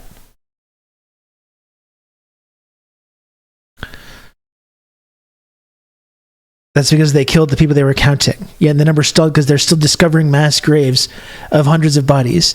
And this fucking guy, we're not okay. We're not okay. Like, yes, you are. Yes, you are. Like, this fucking guy is the ultimate example of this, like, Zionist ideology. Right? And I know there's a lot of people that try and frame this as being some kind of an attack on Jewish people, and obviously it is not. You know, there's plenty of Jewish people on the Columbia campus right now, correctly and very bravely being a part of this Gaza Solidarity encampment. This guy is a perfect example of this Zionist ideology because he's the aggressor. He's the one for the last 6 months. He's been harassing his own students for 6 months, calling his own students, the students on the campus where he teaches, calling them terrorists, calling them violent, going every day to these protests, filming people, screaming his fucking head off. He's been doing this 6 months, and he's still acting like he's a victim.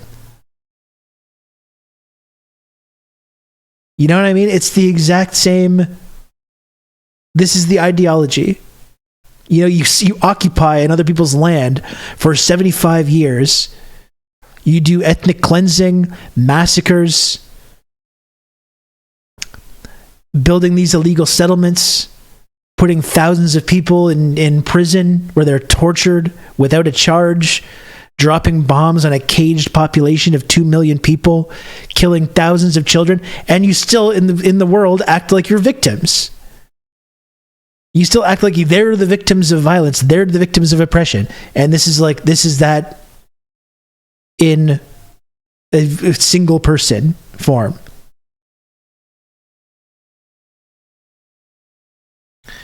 If they do want to talk about Jewish people that aren't okay, how about the Ethiopian and Yemeni Jewish people in Israel that were targeted by police and POC Jewish people and it isn't real, that were forcibly sterilized without their consent or knowledge? Yeah, Johnny, or Jewish people in the West, like on these college campuses that are getting fucking arrested, or in Germany. There's like, Germany is arresting Jewish activists right now on the basis of like protecting people from anti-Semitism. Like, it is insane. And people like this will make it out to some like, oh, you just hate Jewish people. I had people on the internet yesterday saying you condone anti-Semitism, telling me that. What are we doing here, folks? The people making Jews less safe are the ones conflating them with Zionists. And here's the thing I'll say, Carrier Wave, because like, okay, so this is something we have to talk about. And I'm going to try and be delicate with how I talk about this, because like, obviously anti-Semitism is a real problem. People just, even recently, like even the last couple of years, there have been shootings at synagogues, the Tree of Life synagogue. Most of this anti-Semitism comes from right-wing people, but it's a real problem. Okay. And I don't ever want to pretend that that's not an issue. I think we do need to forcibly push back when supporters of Israel claim that any support for Palestine or criticism of Israel is anti-Semitism. We have to forcefully push back on that. And we can do that while also acknowledging that Jewish people are still the victims of anti-Semitism. I do think it's important to talk about, though, that like systemically, like, let's ask this question, and maybe like we can have a discussion about this. If anyone thinks I'm wrong, you can tell me that I'm wrong and give me examples.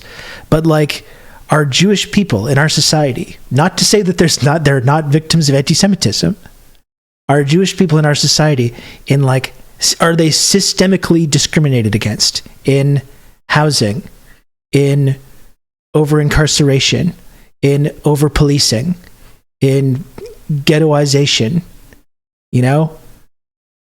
homelessness, all these things? Right? And you look at what black people go through, or immigrants from Mexico or elsewhere in Central and South America, Muslims, and the actual legitimate state-sponsored sanctioned discrimination that they deal with constantly. Like, I don't think there's any real comparison there. There really is not. There are tiki torch Nazis yelling virulent anti-Semitism. Yeah, exactly. And that's what I mean. Like, the anti-Semitism, if such as it exists, is coming from these like right-wing people. And there's something really, really sick as well about now people are being like, oh, what's happening on Columbia? It's just like Charlottesville. It's the exact same thing. Like, no, it is not. Like, fuck you. No, it is not. Again, there's extremely principled and brave Jewish activists on the Columbia campus in these Gaza solidarity encampments right now, just as there's been principled Jewish activists at every single one of these Palestinian rallies that has happened.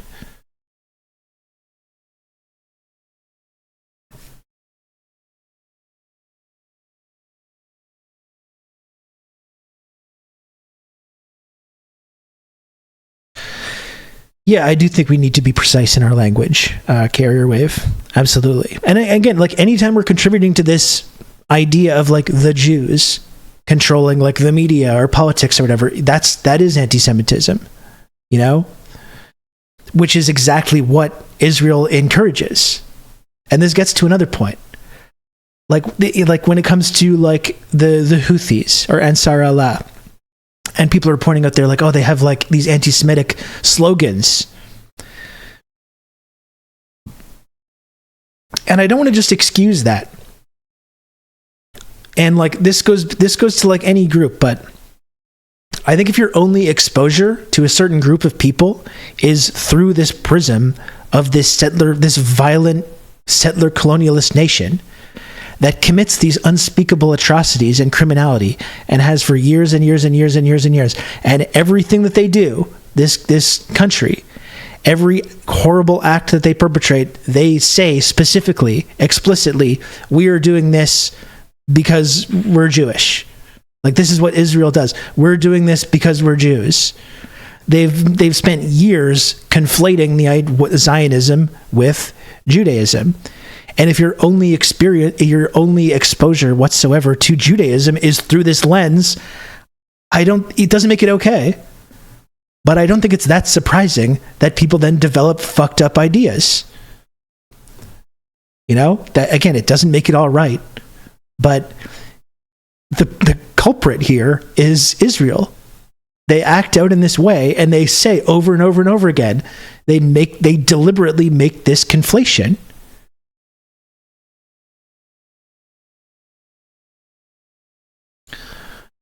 And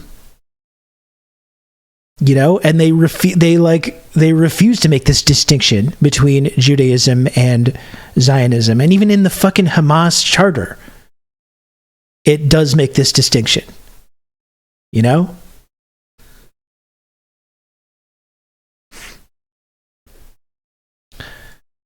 So I think that's worth pointing out, or trying to have a conversation that has a little bit of nuance about it. Once again, in case anyone's like watching this or trying to clip me out of context, anything like that, I would never ever suggest that anti-Semitism doesn't exist, or that Jewish people don't experience like racism or discrimination.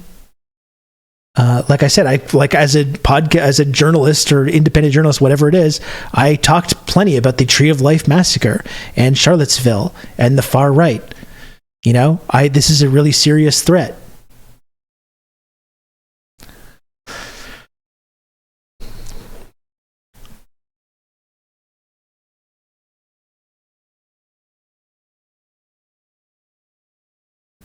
It's not great that Zionists have done everything they possibly can to ensure anti-Semitism has re-risen as a power on this planet again. Well, yeah, you see, that's embedded in the ideology, because they don't want Jews in the diaspora to feel safe. They don't. They want Jews in the diaspora to leave their homes, leave their communities, and go to Israel. That's this whole thing. And Biden has said this himself. There's not as long as if Israel's not there, there's not a Jew alive that's safe. That's fucking insane. That's an insane thing to say when you're the president of the United States.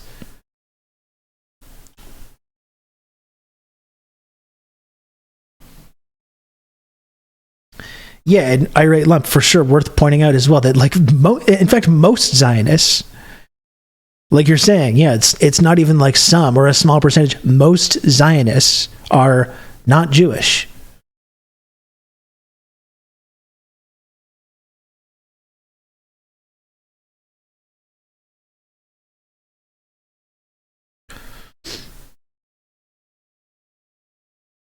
I've literally stood at the doors of Jewish Voice for Peace meetings to ensure people can't waltz into a meeting and attack a room full of seniors that support the rights of Palestinians. Yeah, and then you have this guy, claiming that activists for Jewish Voice for Peace are like anti-Semites. It's just preposterous.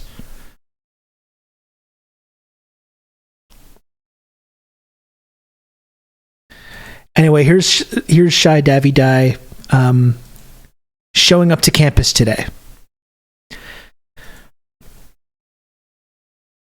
He has a son. I'm wondering if I should go back and look at the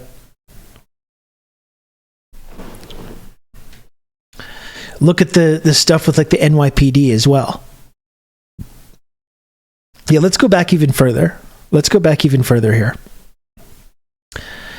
Because we looked at the NYPD, being sent into Colombia.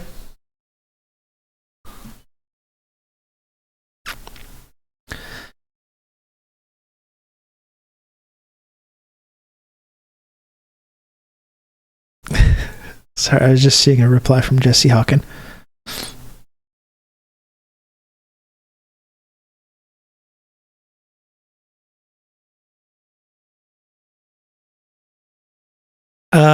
Okay. So the NYPD got called in and arrested over 100 students. And this guy's response. These people, and I'm talking about Shai Davidai and his ideological cohorts. They want another Kent State. Like, here you have this guy now. Not only is the NYPD not enough, this guy's calling for the National Guard to come in to violently disperse the Gaza Solidarity encampment. And again, this is a professor at this fucking school. He's openly inciting not only hatred against the students, but he's calling for the National Guard to come onto the campus to disrupt these protests. I know it's painful to say this. I know there's a fraught history in the United States with U.S. colleges, but it's time to bring in the National Guard because the NYPD is in over their head. Obviously, the President Shafiq and the administration are unwilling to do anything about this. I know it's painful to say this. He shows the thing, and it's just people sitting on the lawn. It's just people sitting on the lawn. Like, this is what he keeps being like, I'm showing the world what's happening. And it's like it's like Muslim students praying on the lawn.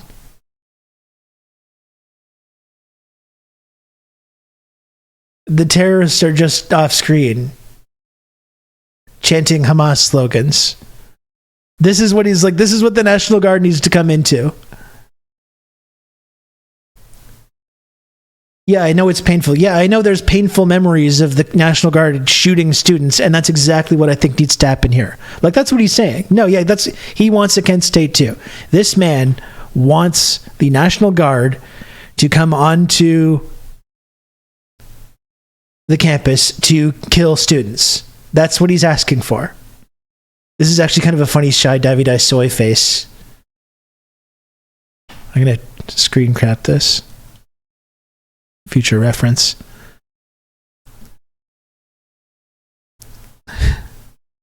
Like, if he was making this face and pointing to the encampment in the background, just imagine if he was just pointing to the pleasant looking encampment in the background.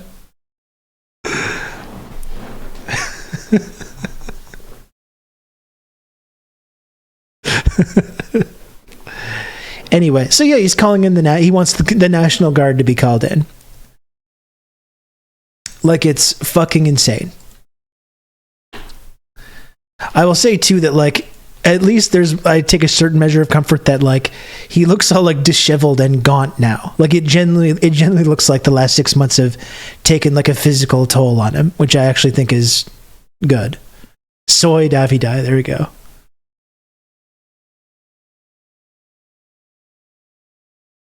What do you think of Occupy Wall Street? I'm sure he was probably against it, seeing as he's a huge dipshit.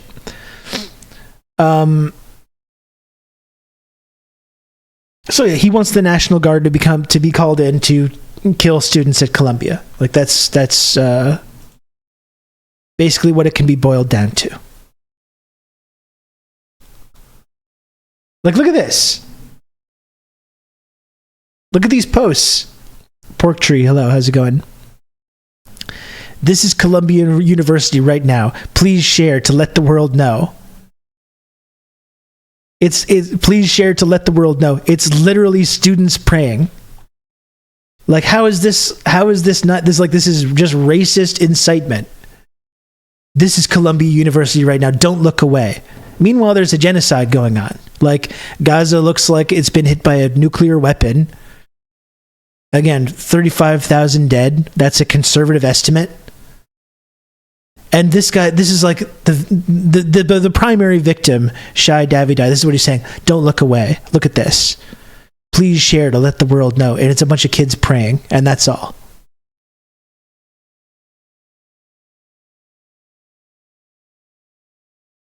If he loses his job, who's going to teach business students that profit equals revenue minus expenses? Exactly. Yeah.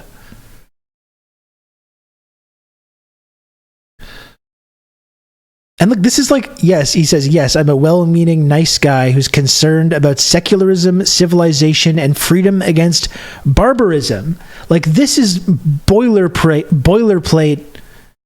like, white supremacy. Like, this is, it can't be any more clear than that. Like, this is like Nazi, white supremacist kind of language.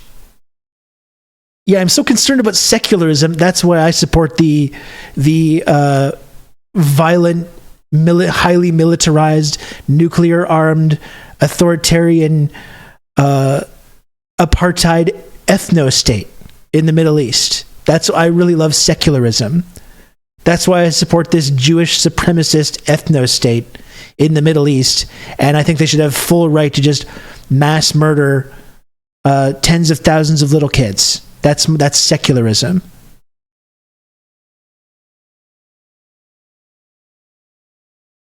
People said the exact same thing to justify every colonial project ever.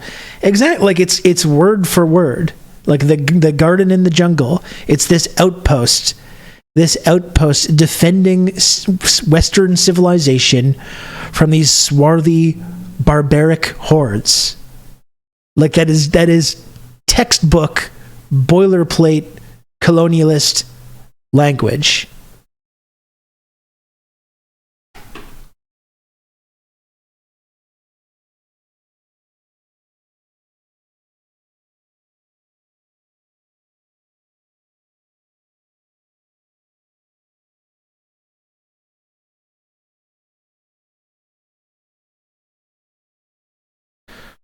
It's crazy.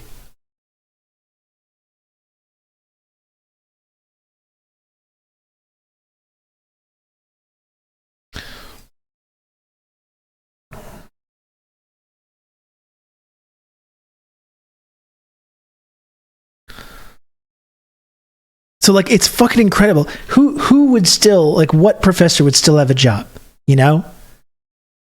If there was an Arab professor every single day going to disrupt pro-Israel students, screaming at them, calling them racists, calling them murderers, you know, calling them terrorists every single day, advocating to call in the cops, advocating to call in the National Guard every fucking day.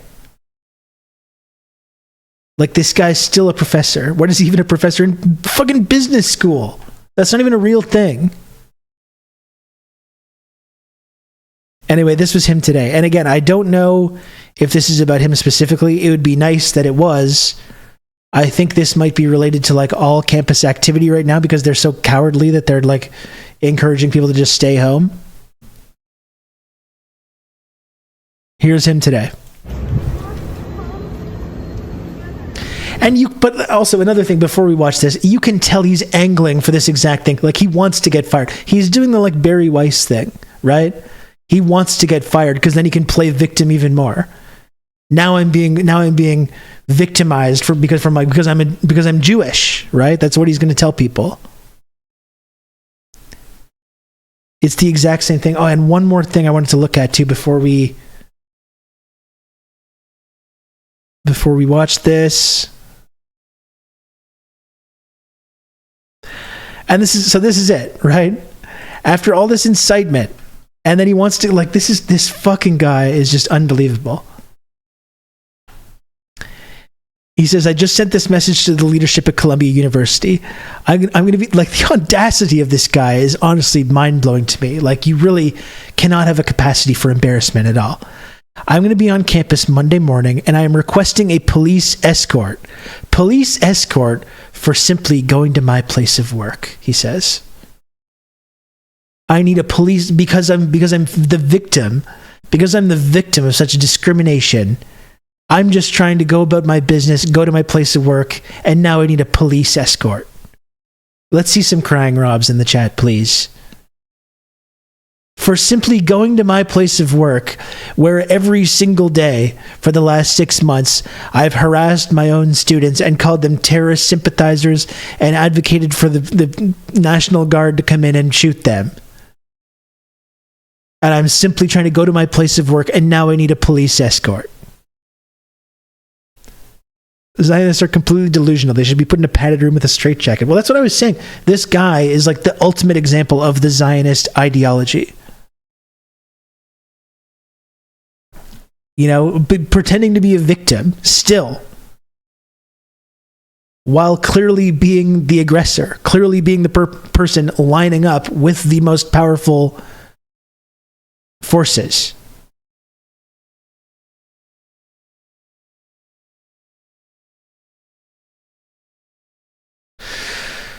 Now we can watch, so now we can get to Monday morning. This was this morning. I have not watched this clip yet.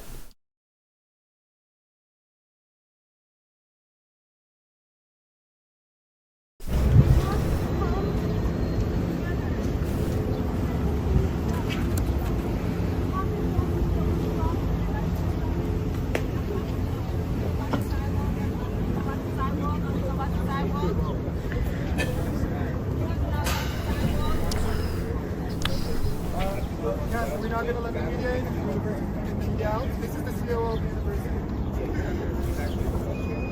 We're not letting the media in. I really think this is probably applying to like the whole campus. It would be nice if it was just him. I don't think it is. Wait. Everybody, like art has been deactivated. This is Gas Holloway, this is COO. This is Gerald Woods. They were in the meeting when I asked them if Hamas is a terror organization, and they couldn't say that it is a terrorist organization. Why? Jay! No, speak out loud. No, I am a professor here. No, everybody quiet. I am a professor here. I have every right to be everywhere on campus.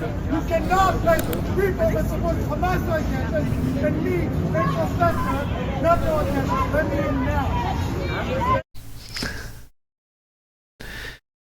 And I will say too, like people walking around with like Israeli flag, and again we talk about the Israeli flag that has taken this Jewish symbol and put it right on their flag. So then you have this narrative of like, oh, people are wearing the Star of David and they're being assaulted, you know, which is, I'm sorry to say, literally like the exact same as if it was 1939 as someone was walking around with the Nazi flag and then got shoved or harassed or yelled at, and it's like, why are you just because I'm German? Wow, just because I'm German and I'm trying to express pride in my German identity, and now I'm being harassed and persecuted. Like when you wear the flag of a country that is mass murdering little kids, people are going to yell at you. Like, sorry to say, I'm sorry if that's insensitive. You walk around wearing a flag of a country that's currently in the process of mass murdering tens of thousands of people, including tens of thousands of little kids. People are going to yell at you. And if that's the worst thing that happens to you, I think like that's not something you should really complain all that much about.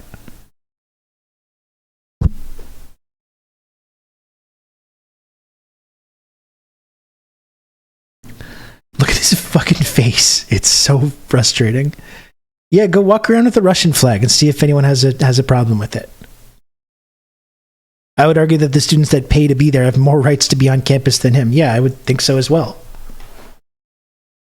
You don't have a right to do anything. Like if you're at your job and you're like doing such a bad job that you're putting your own students in jeopardy and literally making like not only making them feel unsafe but making them unsafe by arguing that you need to call in professional armed soldiers to assault them.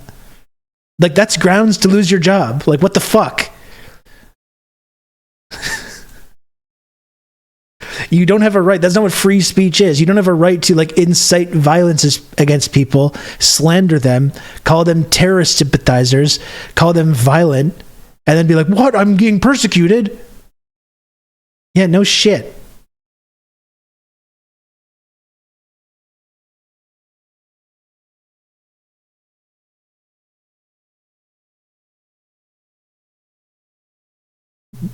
The glasses are not a good look. Sir, you're not allowed to get the students murdered by the state. No, you're not. So I'm sorry you're being discriminated against.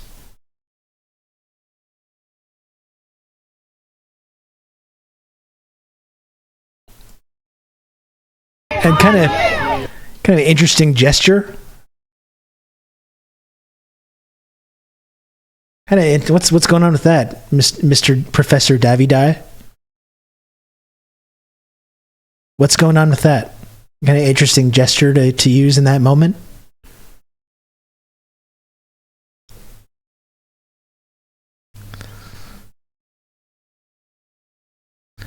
No, like Wraith WR, it makes no sense. It's so backwards.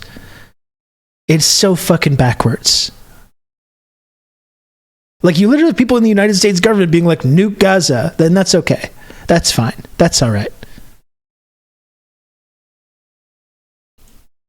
Shame on you! I have not just a civil right as a Jewish person to be on campus. I have a right as a professor employed by the university to be on campus. They deactivated my card. These are 5 lawsuits happening, but we don't want to do it. We just want to be Jewish and focused.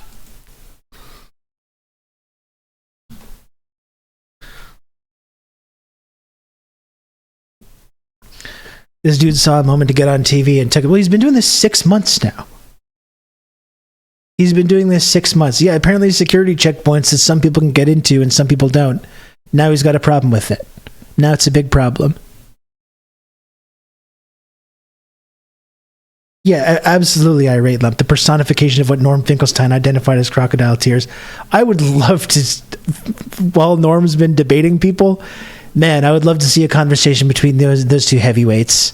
Norm and this fucking brilliant political dissident. No, we're not being mean enough. No.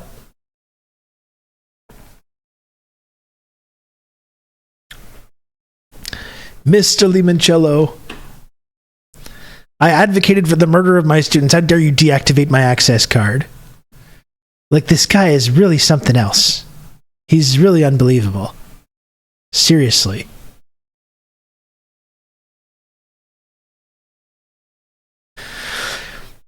And this whole thing about Colombia has just been like one of the most. Have good old Rob to talk you through all this. More like, bye David I. Ross Publica, thanks for the 20 months tier 1. I appreciate it. I'm even surprised they locked him out. Well, that's the thing. I don't even think it was just him. I think it was like campus wide. Thanks again, Ross Publica. But just this whole Colombia thing has just been the most textbook example that I can think of this kind of like faux outrage cycle. Like, we've been following this now for 6 months, right? The discrepancy between what Israel is doing versus this nonstop now for 6 months, these phony outrage cycles mostly about campus activism, but wherever the activism is taking place, whether it's on college campuses or not. You know, the Spider-Man thing at the hospital, you know, anyone that steps out of line. What's our media talking about? Like, talking about Anthony Housefather's hurt feelings about a resolution that passed to stop arming Israel, that kind of thing. This nonstop phony outrage cycle, and now this is the ultimate example of it.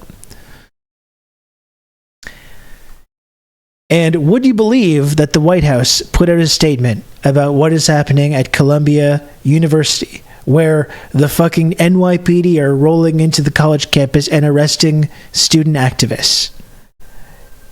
What do you think the White House had to say about that? Well, let's take a look. While every American, here's from the Joe Brandon's White House.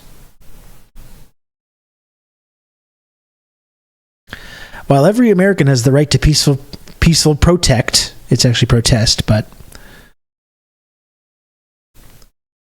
while every American has the right to peaceful protest, it calls for violence and physical intimidation targeting Jewish students and the Jewish community are blatantly anti-Semitic, unconscionable, and dangerous. They have absolutely no place on any college campus or anywhere in the United States of America. And echoing the rhetoric of terrorist organizations, especially in the wake of the worst massacre committed against the Jewish people since the Holocaust, is despicable. We condemn these statements in the strongest terms. What are these statements? Like, what the fuck are these statements?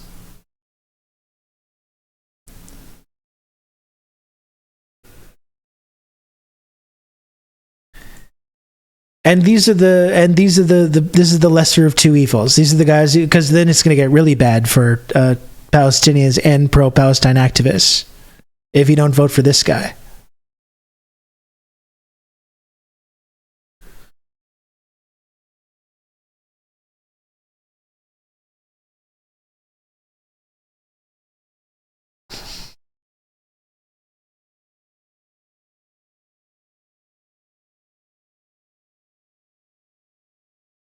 Getting rid of dangerous anti-Semitic Hamas proxies like Jewish Voice for Peace. Yeah, and like I've talked about, at every single one of these events, every single one of these like pro-Palestine protests, every single university campus, there's been Jewish people as part of these movements.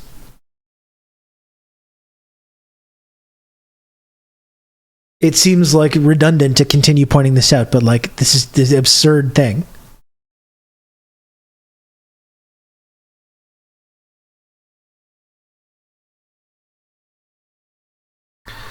And these are people on the Columbia campus who are engaging in activism to try and prevent the mass murder that's happening in Gaza that the White House is paying for.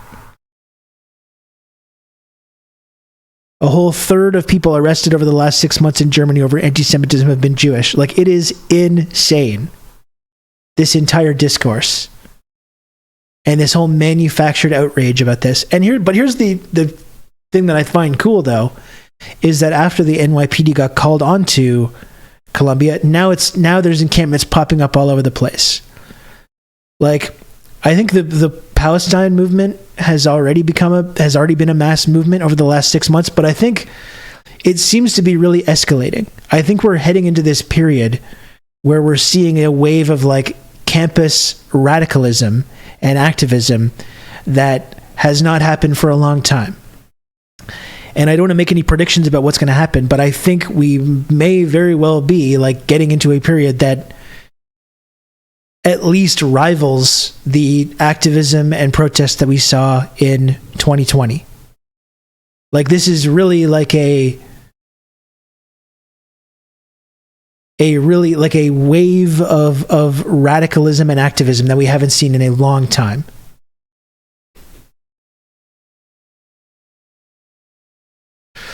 It's a good sign that this shit is breaking containment. The old cliches no longer work. Real bursting asunder hours. For sure. It's like, this is like, people just don't buy it anymore. Like, they just do not. I know I am one of those people. I do think we need to watch out too, because we've also pointed out as well, like those like Stop Anti-Semitism Now accounts or like Defund Israel, promoting like actual anti-Semitic stuff, Holocaust denial and that kind of stuff.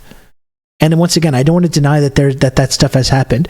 I do think it's a little sketchy, some of these things, like these gold check Twitter accounts popping up, which are expensive, and doing like pro-Palestine Holocaust denial. I think that's incredibly fucking sketchy. And I do think there are infiltrators in this movement. We know, we've seen like ads trying to get people to like infiltrate these movements. We know that shit is going on. And if there are incidents that people can point to where there's something you could actually describe as anti-Semitism, I would want to think long and hard about the source of that. Because I know that there are infiltrators into these movements.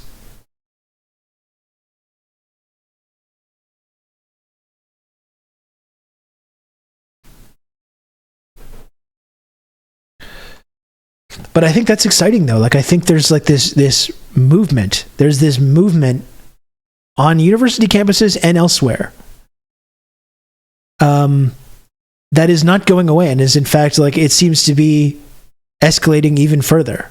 And as long as this genocide continues, it's not going to go away. And the more that they try to crush it, the more people are going to start supporting it, and the more radicalized this next generation is going to become.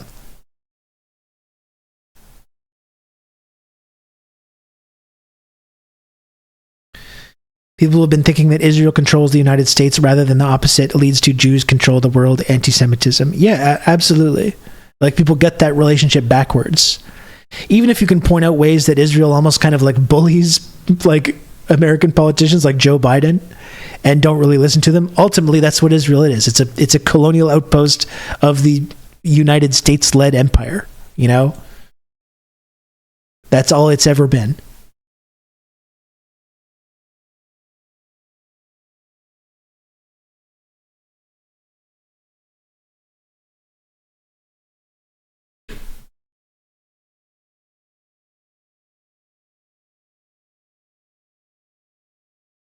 And even this guy, even this fucking guy, and I regret to inform everyone, even in fact, some people got upset with me when I said this online, but I regret to inform everyone that Rappaport is in the very good Fallout TV series and is funny in it. He's not there for very long, so it's not enough to be like a huge distraction. It was kind of a splash of water in the cold water in the face to see him. I regret to inform people that he was funny in it, though. This is what, you know, I've always liked Rappaport as a character actor, you know? I do. He has a iconic turn in True Romance, which is one of my favorite movies. I've always enjoyed his work, you know? Which is disappointing when you see someone whose work you enjoy come out as a fucking genocide apologist. I think that's very unfortunate.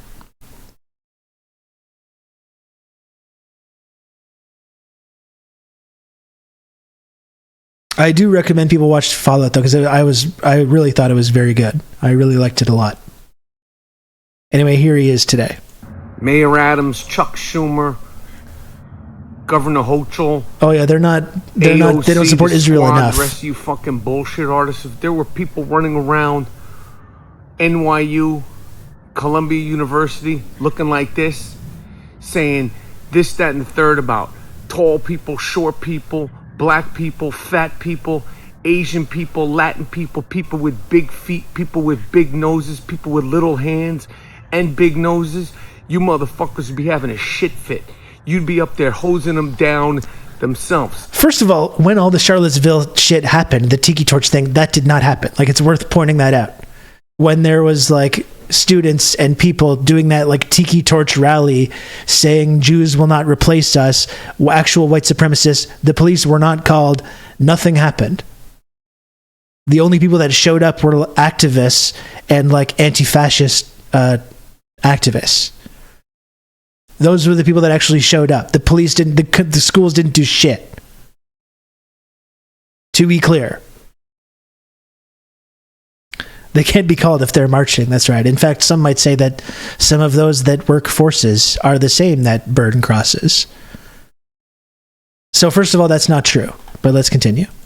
If people were running around New York City saying anything about anybody else besides Jews, they're not saying anything about Jews. You motherfuckers would be having shit fits. You'd be having full-blown conniptions. They're not saying anything about Jews. They're saying things about the country of Israel that's mass murdering tens of thousands of people. This is not, they're not doing, it's not a anti-Jewish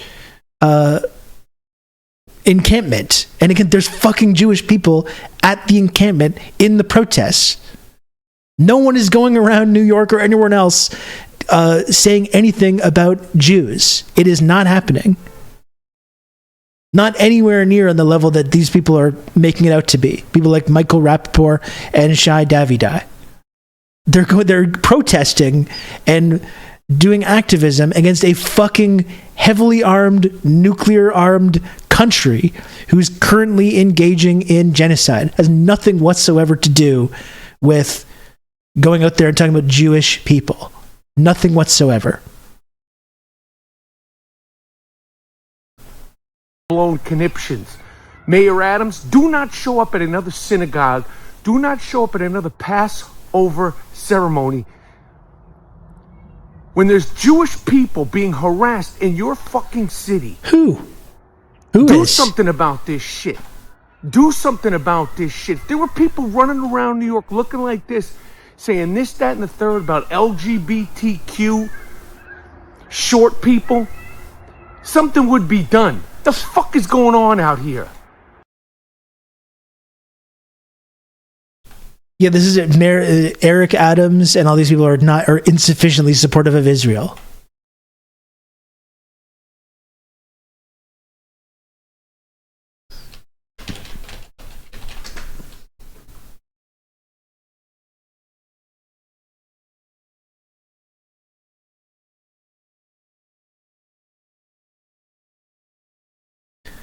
This guy.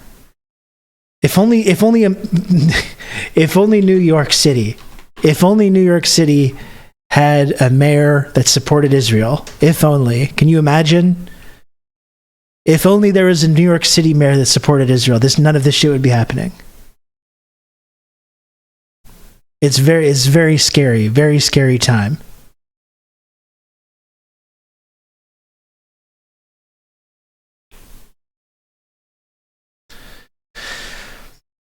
That's it. Always the victim. That's right. Monk Sphere. That's what I mean. Like I like him as an actor too. It becomes hard to separate art from artists when certain people just go too fucking far. You know, everyone has a line for where that is.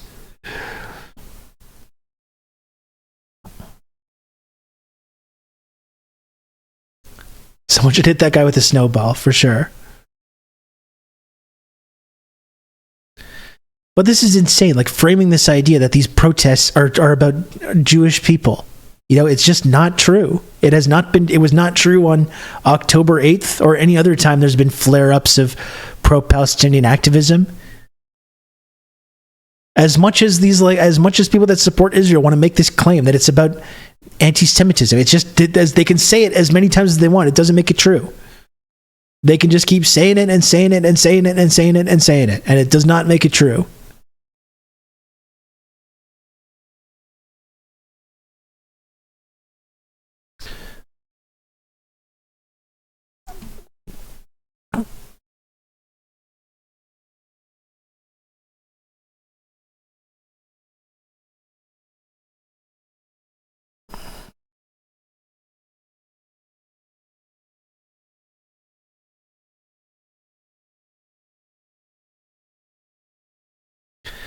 Look, and here he is. Like everyone's coming out of the woodwork to make these statements. Here's Eric Adams. I'm horrified and disgusted with the anti-Semitism being spewed at and around the Columbia University campus. Hate has no place in our city, and I've instructed the NYP to investigate any violation of law they receive a report about and will arrest anyone found to be breaking the law. We will not be a city of lawlessness and those professional agitators. Again, always a confession. Seeking to seize the ongoing conflict in the Middle East to sow chaos and division will not succeed. The DNC is going to be absolutely insane. I know, Kev. This is why I feel compelled to go. This is why I feel compelled to be in Chicago in August, because it's going to be fucking insane. You're right. And I plan on being there.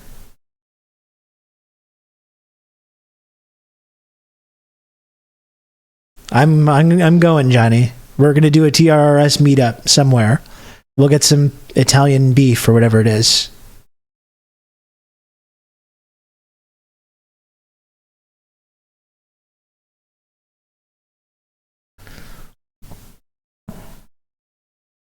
He does kind of equivocate a bunch later in the thread, but it's still, they're all contributing to this narrative about anti-Semitism.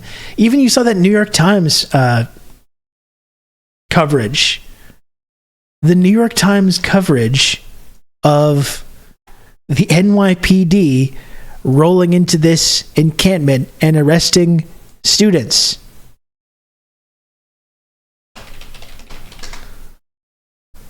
Like, it's so insane.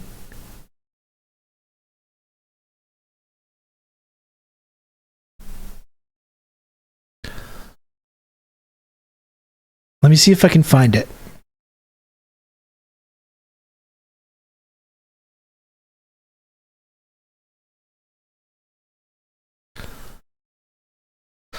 Where is it? Because I saw a tweet that was showing the New York Times coverage of this NYPD thing and the section of the website where this was labeled. Just trying to find it. I don't think I saved this one. I'm just scrolling.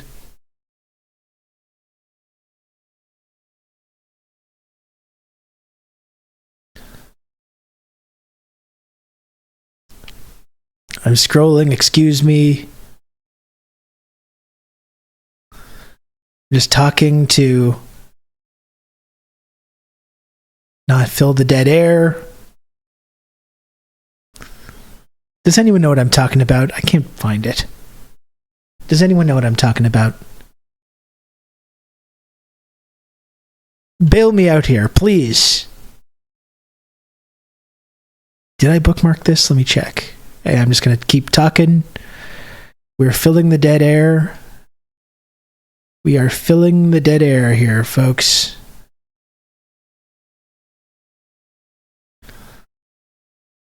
And any moment from now, I am going to find... No, I'm not.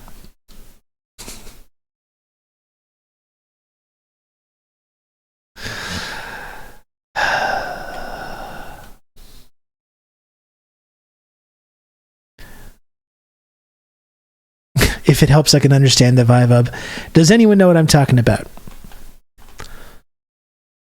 I mean, Johnny, that's pertinent as well. The leaked memo about NYT censoring the word genocide.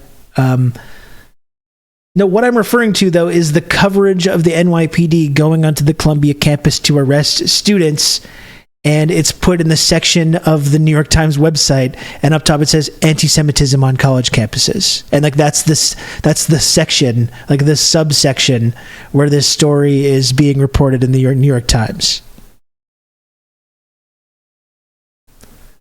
Professional streamer Rob Rousseau. Well, I'd like to see you do it, St. Lotus.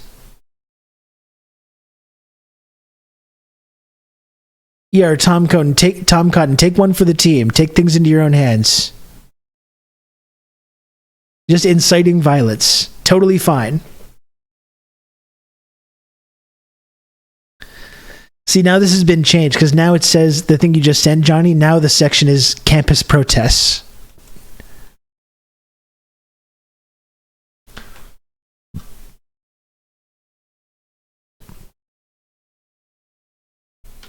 Now the section says campus protests. But I was seeing screenshots going around of how it was being put in this like a college anti-Semitism crisis.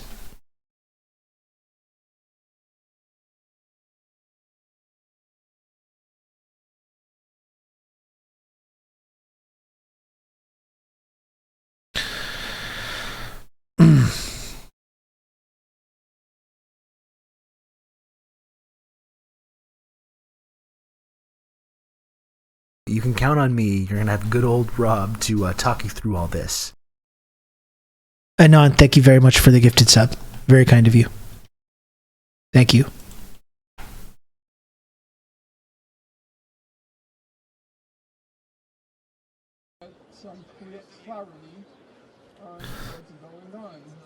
Norm showed up. Can't really hear.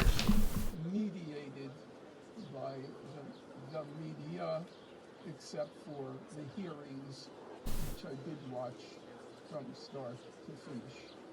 Thank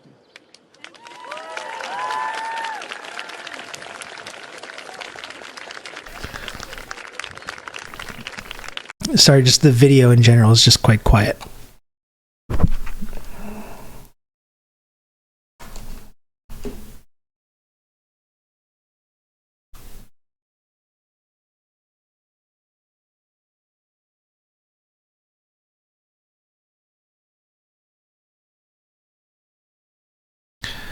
Yeah, even PM True, even on this, it's under Israel-Hamas war.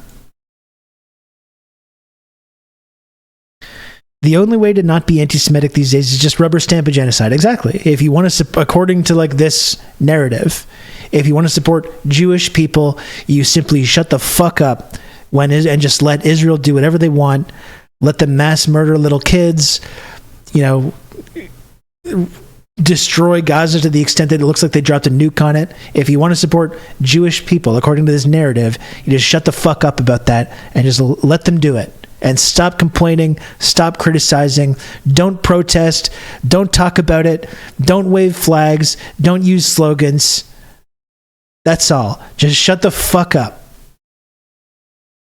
And just let it happen.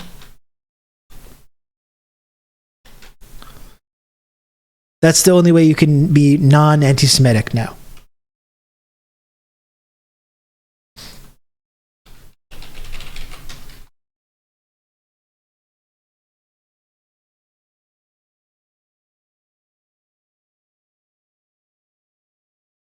Yeah, they just passed more billions of dollars for Israel, more billions of dollars for Ukraine, more billions of dollars for Taiwan, and a TikTok ban on top of that. Not one single Democrat voted against it.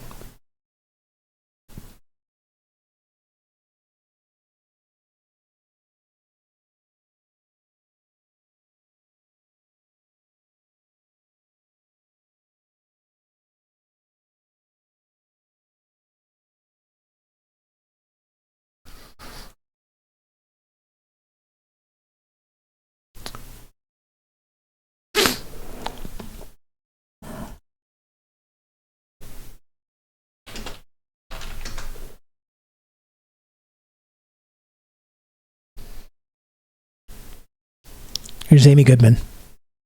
We begin here in New York, where Columbia University has canceled in-person classes today as campus protests over Israel's war on Gaza enter a sixth day. Classes will be held online today. The protests have swelled after the arrest last week of over 100 students who'd set up an encampment to call for the school to divest from Israel. Organizers say at least 50 students have been suspended from Barnard, 35 from Columbia. A growing number of Columbia and Barnard alumni, employees, and guest speakers have also publicly condemned or announced they're boycotting the prestigious institutions. Over the weekend, solidarity protests and encampments also began on other college campuses here in New York City, at NYU, at the New School, as well as across the country, including at Yale, MIT, Tufts, Vanderbilt, and University of North Carolina, Chapel Hill.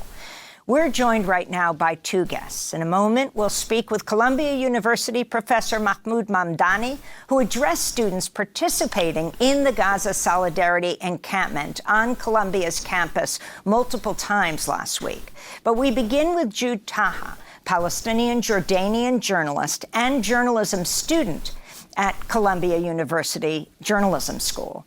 She's on Columbia's campus here in New York, where the student-led Gaza Solidarity Encampment is still underway. She's joining us from her school at Columbia Journalism School right now. Welcome to Democracy Now!, Jude. Can you lay out what's happened over the weekend? What are people's demands? And the fact that today, the president, who all this happened a day after she testified before Congress, has shut down the university for in-person classes, all online today. Thank you for having me.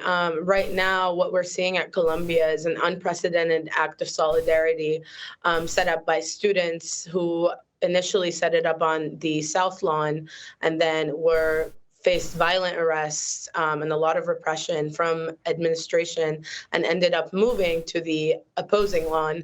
And what we're seeing right now is just swaths of people initially without tents, sleeping on the ground in sleeping bags, some of them without sleeping bags, on grass outside in the cold, under the rain.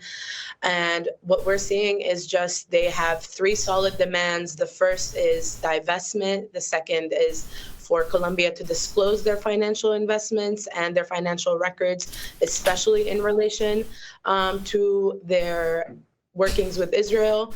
And the third is amnesty towards students. The students have been very clear in the fact that they are not moving, that they are very set in their demands. Some negotiations are happening from what I've heard from organizers at the encampment. However, nothing has been announced yet. I know there are a few things that came up yesterday that were a bit surprising, which was the repitching of the tents. Organizers have said that the administration is aware of the tents. However, that does not necessarily mean that they agree. Organizers held a town hall last last night where they emphasized that obviously with an act of solidarity and act of protest as large as this, to take over the space in the lawn comes a level of risk. And they are very comfortable in that. They are making sure everyone is aware. There's transparency and there's just a community being built. And they are very clear in their demands. They have 3 top demands, first and furthermost, which is divestment. So, Jude, if you can talk about the whole progression of what happened from President Shafiq testifying before Congress to these, I won't say unprecedented arrests. Over 100 students were arrested. But since, I think, 1968, the protests against the Vietnam War. I think what had happened initially was students showed up at the lawn at around 4:30 a.m. They are members of a solidarity group called Columbia University Apartheid Divest, which is made up of many student groups. And they had been planning this for months, according to my interviews with organizers. They studied the 1968 protests, they studied the tactics used, and they were prepared to go. Initially, we did not know this as outsiders. The tents were set up and a lot of people were caught off guard. But this has been something that the organizers have planned for, especially in relation to Manu Shafiq's hearing. But what happened is after they set up tents, we quickly saw an outpour of support. Picket lines were forming, students were joining from outside. And initially what I saw to be like 40 to 50 students is now on the opposite lawn, nearly 100, 200 students coming in and out of the encampment. The arrests were shocking. However, what was truly inspiring to see is that students did not let that deter them. Shortly after the arrests were carried out and after protests were surrounding the lawn where the original encampment was at, students starting jumping into the opposing lawn and pitching up tents there. And this is a reaction not only to Columbia's silencing of students and the fact that students feel unheard, uncared for, and not represented well by the institution that they attend, but this is also... Maybe it makes them feel unsafe in a way, especially when you have professors advocating that the army gets called in, when you have the university calling in the NYPD to arrest them. Perhaps that makes them feel unsafe a little bit. Maybe we should think about that. Very much so focused towards the ongoing genocide in Gaza and the way the students are feeling, seeing the massacres happen every day with nearly over 30,000 people have been killed. Their frustration is that they are complicit in this and their university is complicit in this, and they want to make sure that their voices are heard, and they want to make sure that when what they're asking is met. And so this is inspired by the 1968 protests. They decided to follow course. So something unusual was tweeted on Friday. You're speaking to us from the Columbia J School, from the Columbia Journalism School. Yes. I had just been at the protest after the arrest, the encampment on Thursday night. To say the least, it was not easy for anyone to get in who did not have a student ID. Even that won't get you in right now. It was a true lockdown. And the next morning at about 10 o'clock, where you are, the Columbia J School, tweeted, Columbia Journalism School is committed to a free press. If you're a credentialed member of the media and have been denied access to campus, please send us a DM.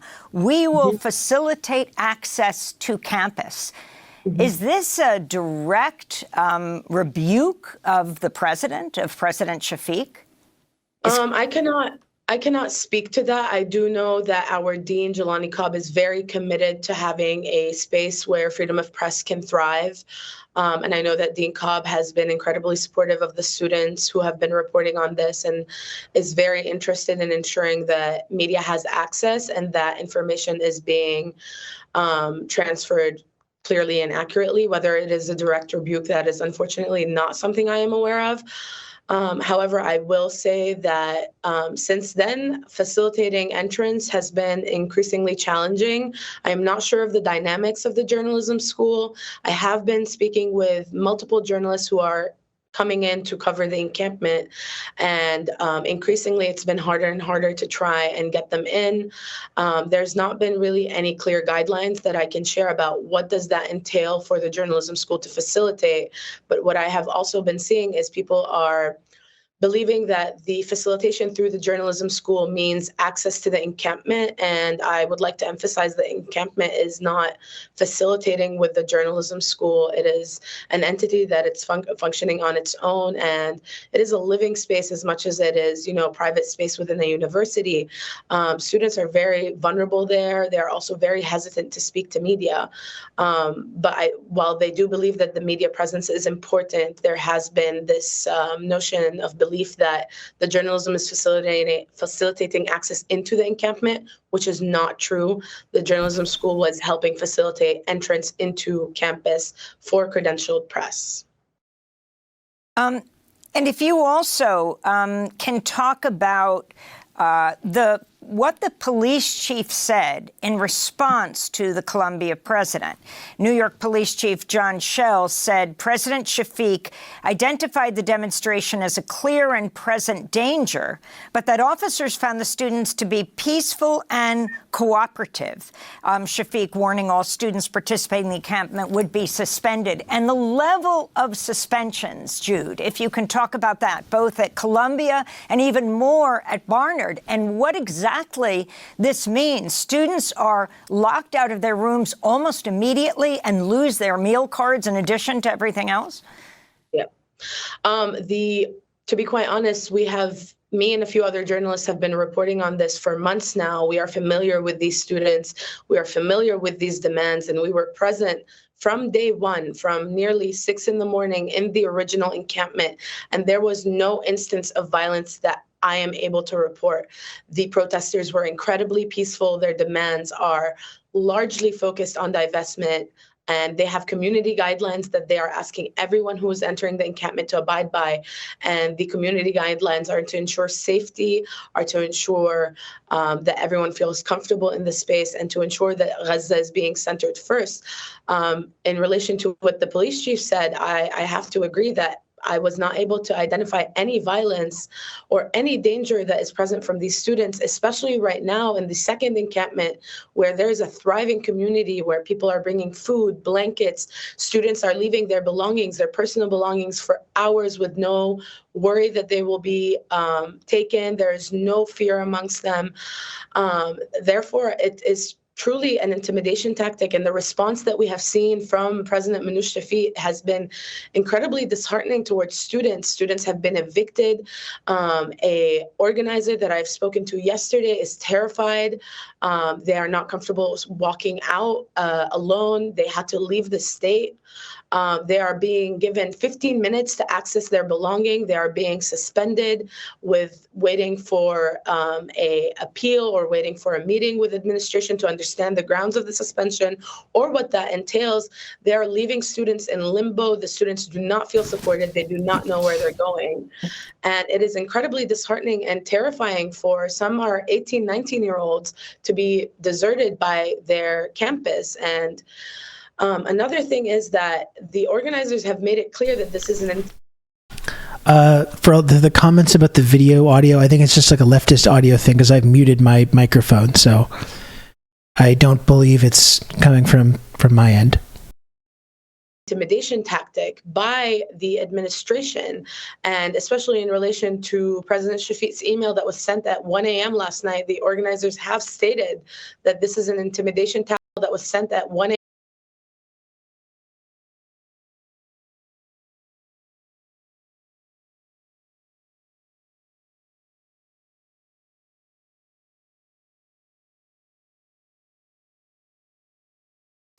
Notice the sign here on the tent, Jews for Free Palestine. As we've been talking about, Jews have been present at this protest and every single other protest. So, which should instantly dispel this myth, this notion that these protests are somehow against Jewish people or make Jewish people unsafe. It's that should have been dispelled on fucking day one, but Unfortunately, we're still having this conversation 6 months later. A.m. last night, the organizers have stated that this is an intimidation tactic to try and scare people who are in the encampment out of their solidarity with the Gaza Solidarity Encampment and with the demands of the movement. But a lot of students are learning these risks and they're banding together and they're standing together to demand amnesty. It is unclear why this is happening or the levels of suspension. Students who have been suspended but have not been evicted are concerned about when are they going to lose access to their housing, and students who have lost access to their housing were not given any clear instructions, as far as I know, for where to go next. So it is just this great limbo, and these students are sacrificing a lot for the movement and for the demands that they are asking for, but they are not being met with any support from an administration or guidance. And it is unclear what President Shafiq is citing when she says danger. And therefore, that is leaving a lot of organizers confused as to what is actually happening. And among those arrested was Congressmember Ilhan Omar's daughter, Isra Hirsi, both suspended and arrested. And finally, very former quickly, guest of the Insurgents podcast, Professor Mamdani, the J School speaker for May 15th, and this is a long time away, so we'll see what happens, is the Haaretz Israeli reporter Amira Haas, deeply critical of the occupation, of the war on Gaza, lived in Gaza, the only Israeli Jewish journalist to have lived there for years. Is that right? Yep. That is correct. As far as we know, that has not been changed. The speaker has been chosen for quite a long time now. And as far as I know, that has not been changed.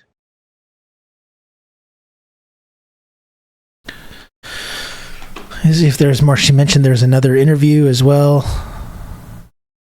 Yeah, there's this also.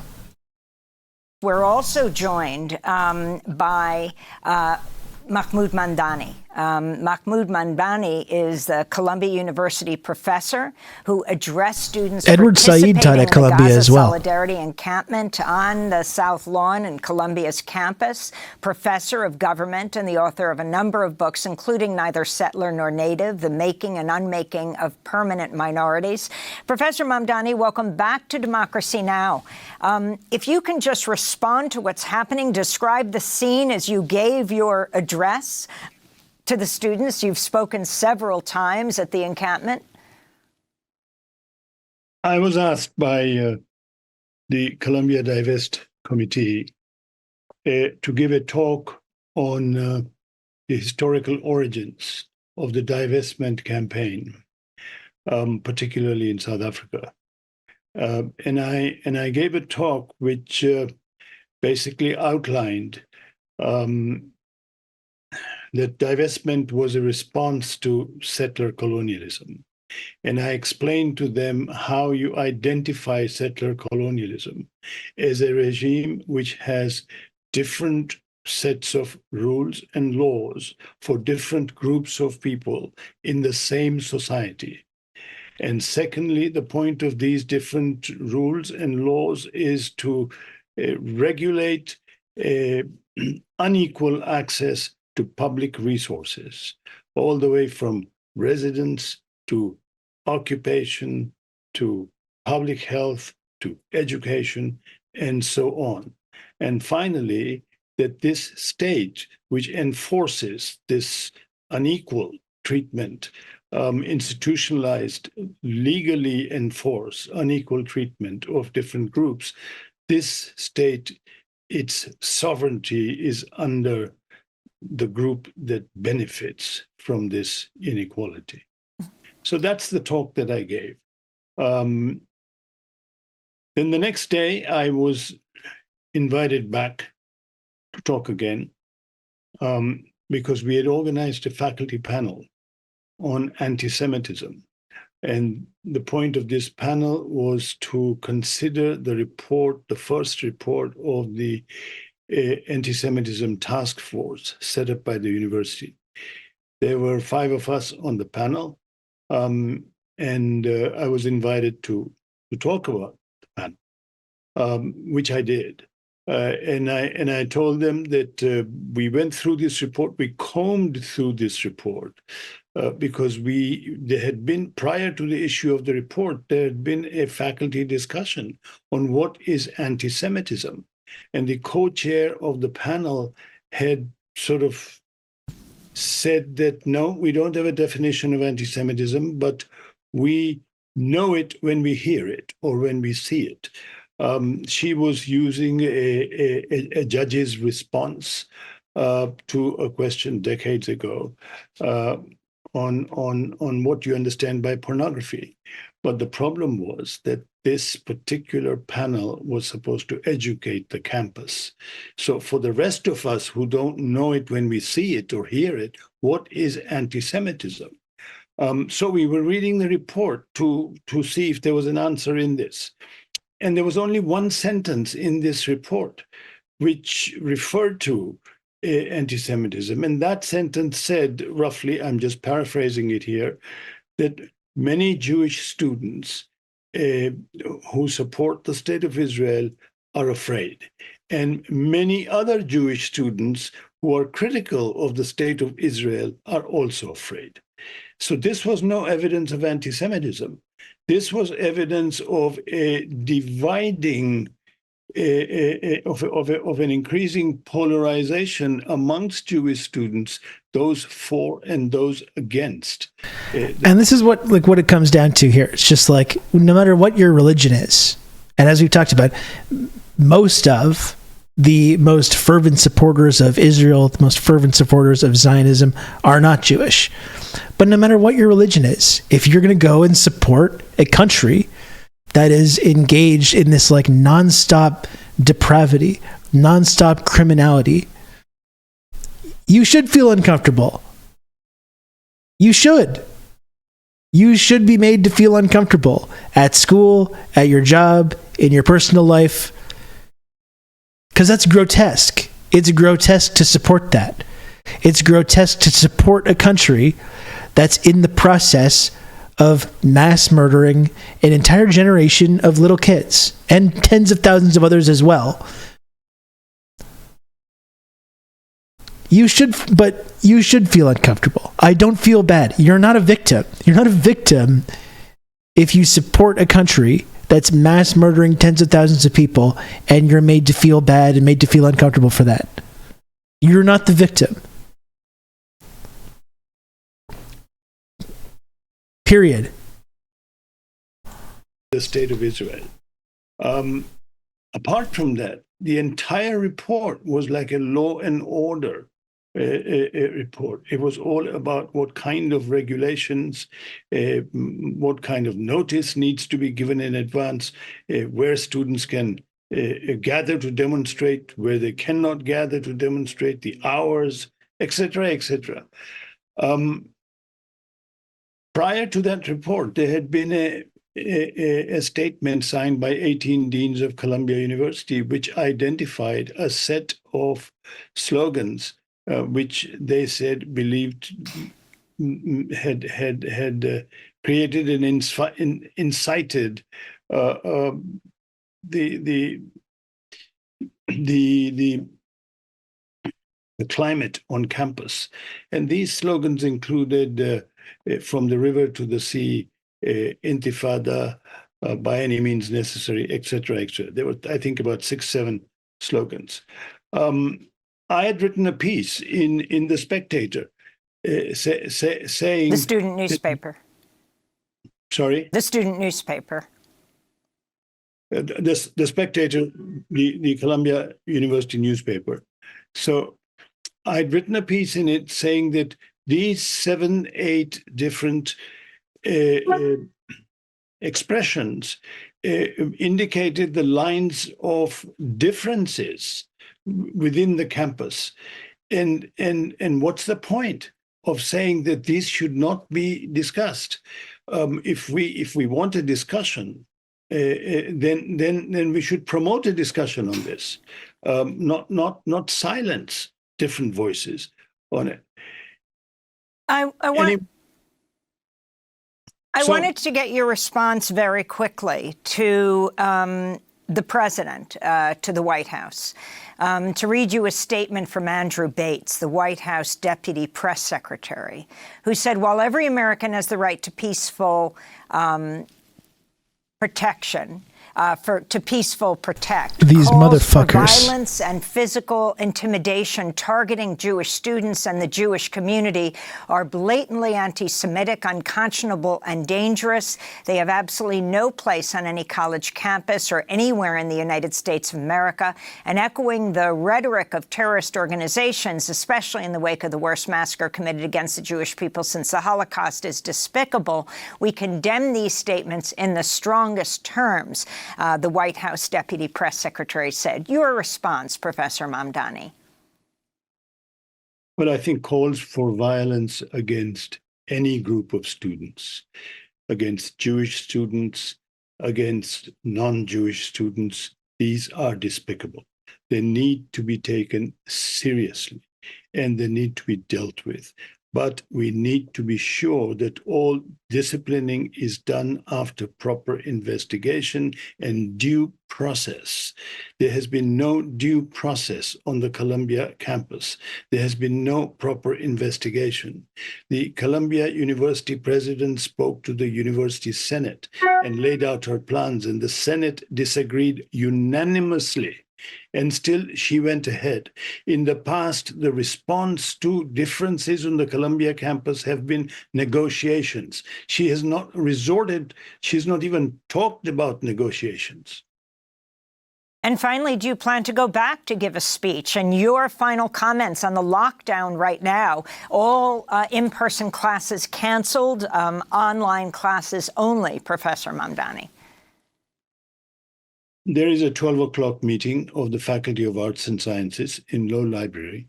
I will attend that meeting. And then there is a 2 p.m. gathering of faculty on the steps of Low Library. And I will also be attending that gathering. Well, we thank you so much for being with us. Mahmoud Mamdani is a professor of government in the anthropology department at Columbia University, who's addressed the students participating in the Gaza Solidarity encampment on Columbia's campus several times last week. We got to look at this. This is really funny. This is really, really funny.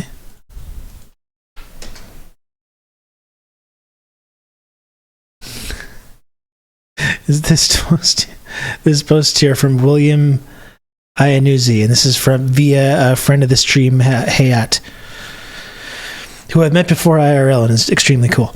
He says, my wife is a brave Jew. We stood alone at Yale University today. She wore no mask and was proud. Notice the horde hiding behind their masks. You know one other thing I noticed here? You know something else that I noticed? That no one fucking cares.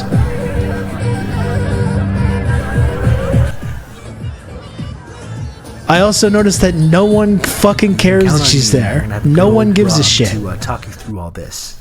Wow, I can't believe these 19-year-olds are basically destroying Western civilization as we know it. Lucid, thank you. Thank you for the 27 months of Tier 1, Lucid. I really appreciate it. Look at this. And then right behind them, okay, this is beyond parody. This is fucking beyond parody. Like, look how brave she is, going to stand there. Directly behind her, there's people unfurling a banner, Jews for Free Palestine. Directly behind her. Immediately behind her. That's what they're doing.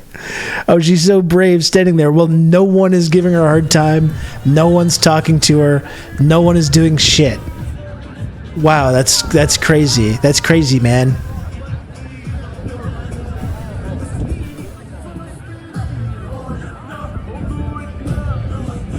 Notice the horde hiding behind their masks. First of all, like, many people are not wearing masks, but they're literally just fucking chilling out, listening to music. Oh, they put chalk on the ground. Are you okay? Are you gonna be okay? Are you alright? Look directly behind her. Directly behind her. Jews for a free Palestine. They totally want to hate crime me. Well, it's like that. It's like that quote from one of the hostages. Like, no, I wasn't sexually assaulted, but I could tell that they wanted to. I could tell that they wanted to, but they just weren't doing it. In a way, they did kind of sexually assault me. It's the same thing. It's the same ideology. No, I know HTA. Like, the people behind them, directly behind them. It's so scary to be a Jewish person there. Meanwhile, there's Jewish people supporting the protest immediately behind them. And she's wearing her dumb fucking Israeli shirt, and no one even cares. No one's giving her a hard time.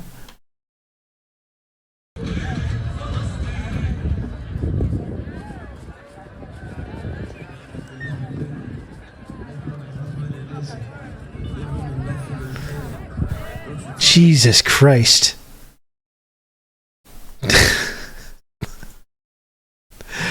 Again, like, all the people that support this, that support Israel, no matter what religion they are doing such a perfect job of fully exemplifying everything that the whole Zionist ideology is about. This, like, fake victimization, the cry bullying, the whining, pretending to be oppressed when they're not.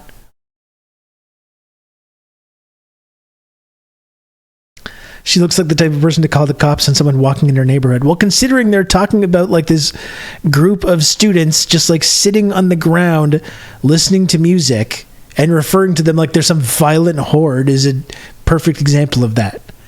Yeah, wearing yellow stars at the UN. It's unbelievable. It's just really something else.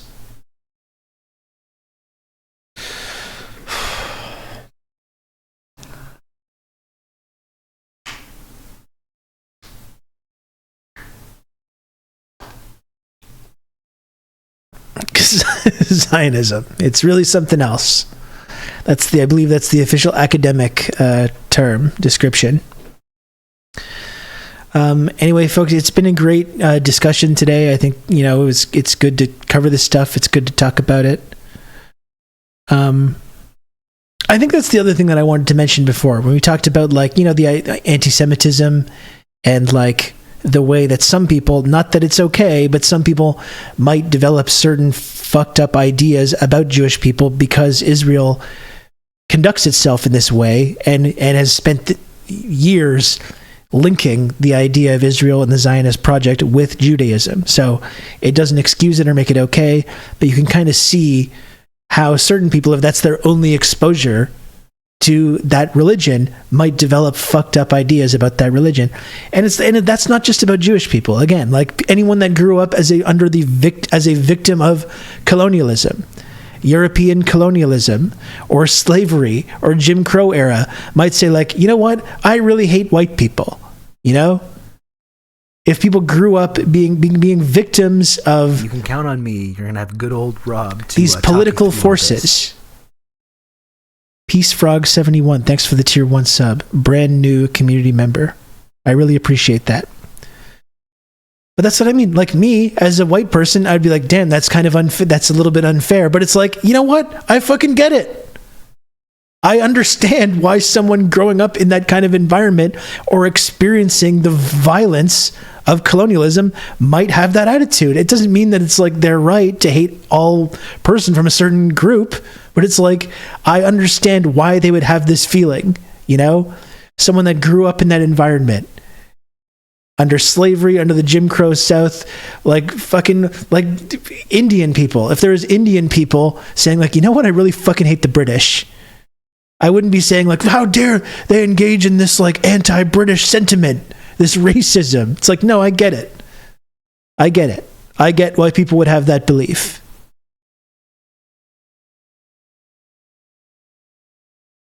It's understandable. It's understandable why this creates this kind of sentiment.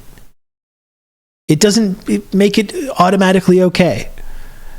But again, I would understand why someone who grew up as a victim of colonialism, as a victim of slavery, Jim Crow era, systemic racism, would have fucked up views about the people that are engaging in the world that way.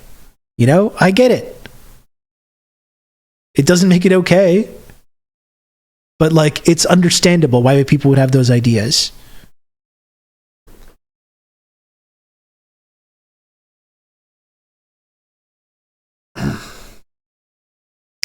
Anyway, thanks again, Peace Frog, for the gifted sub. Ladies and gentlemen, we are 11 measly subs away from the goal.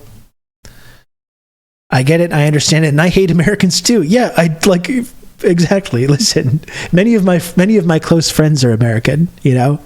Many of my close friends are American. But there's plenty of people around the world that are like, I fucking hate Americans. I hate America. Death to America. And you know what? Again, I get it. Look at the way America has conducted itself throughout the world, not only for its whole existence, but just in the last 60, 70 years. You know what? I get it. I understand. And Canada's no better.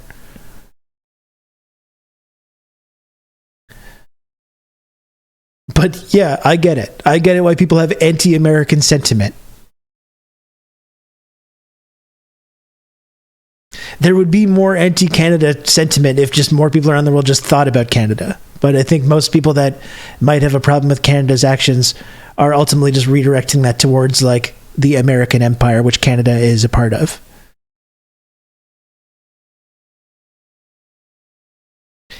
Anyway, folks, I got to get going. 11 measly subs to get to the goal today. As you know, I must make the little number at the bottom of the screen go up. If you enjoy this program, if you like tuning into this show every day, or if, like our new friend, Peace Frog 71, you just tuned in maybe for the first time, if you're a lurker, or if you got brought here by the algorithm, or some forces compelled you to watch this show today, please do subscribe if you can. You're going to have good old Rob to 10 subs to go now. Chaos the Gardener, thank you for the gifted sub to our friend Weenus of Lore. Thank you, Chaos the Gardener. 10 measly subs to go. You can count on me. You're going to have good old now Rob only 9. Now only 9 subs to go. Thanks to Mask Loves You. Thanks for the gifted sub, Mask Loves You. I appreciate it a lot. 9 subs just never going to happen. No, I just don't. I don't think people have the will. I don't think people have the stomach for that today. But yes, 9 subs to go. Maybe people will surprise me. Maybe people will surprise me. You know what? I'm going to go the opposite direction, Sean. If you're going to be the bad cop, you know what? I think we're going to get there. I've never been more certain of anything in my life. I know that we're going to get there. I barely even need to say anything. I barely even need to say anything at all. Everyone knows that... You can count on me. You're going to have good old Rob to talk you through all this. Everyone knows that if you enjoy this show, the only way that I can keep doing it every day, and if you enjoyed this kind of commentary and this analysis and the conversations we've had today, the only way it exists is if people subscribe, and then the little number goes up. You know, I don't like it any more than you do. That's just the way it works. Chaos the Gardener, thank you for the 3 gifted subs. Really, really kind of you, Chaos the Gardener. Thank you for that. And now only 6 subs away. You know, and I know that we're going to get there. I know that the little number will go up to become the good number. I'm 100% confident. You've just become an elite member of the Friendship Triangle. Crimson Tinted, thank you very much for the 5 gifted subs. Very, very kind of you, Crimson Tinted. Thank you for that. And now it's just 1, so now I don't even need to... Yeah, I don't even need to say anything. I don't even need to say anything. I know that someone's going to gift a sub and it's going to go up to the good number, you know. So preemptively, thank you. Preemptively, thank you for helping me hit the sub goal today, chat. As always, you know, the support I get from this community is just really incredible and unbelievable, and I appreciate it a lot. And I appreciate that we got to the sub goal today as well. You can count on me. You're going to have good old Rob to talk you through all this. Weenus, thank you very much for the gifted sub. Thank you. Very, very kind of you. Our sweet, sweet Weenus.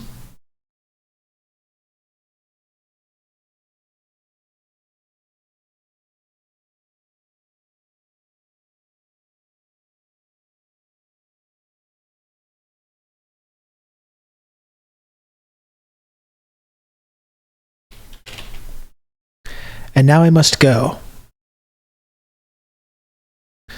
Important question, is the friendship triangle obtuse, acute, or a right triangle? I think it's equilateral because we're all equals. It's an equilateral triangle because we're all equals. It's just some of us are just ever so slightly more equal than others. That's all, because of the different tiers, the tier system. It's an equilateral, egalitarian triangle with different tiers inside the equalness.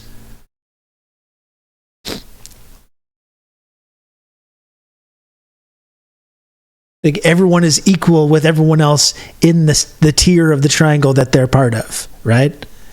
Whether you're in the elite tier, the chaos zone, the base level, everyone in those individual zones are all equal. And overall, we're all more or less equal, mostly. Not exactly, not fully,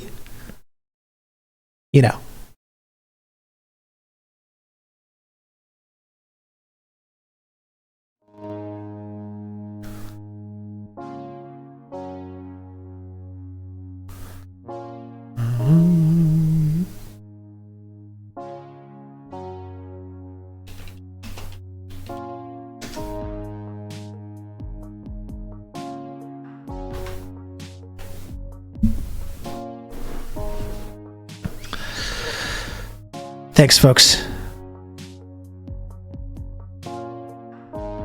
I'll be back tomorrow. I think I'm going to reach out to Hayat to get her on the show. She said she would come on the other week, and then I got busy with other stuff.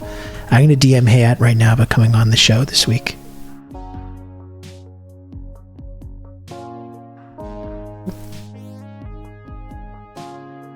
Because she's very cool.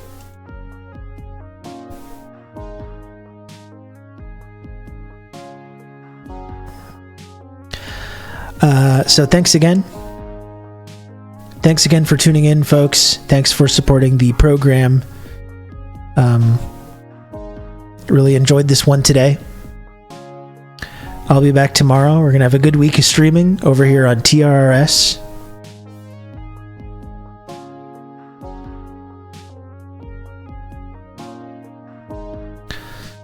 Looking forward to more hoops tonight. We got lots of hoops on TV. I'm going to be plopping down and watching that and scrolling my phone. Oh, baby. Oh, baby. Nothing beats that. Give my regards to our friend DJ Mule. And I'll talk to you folks tomorrow. Love you.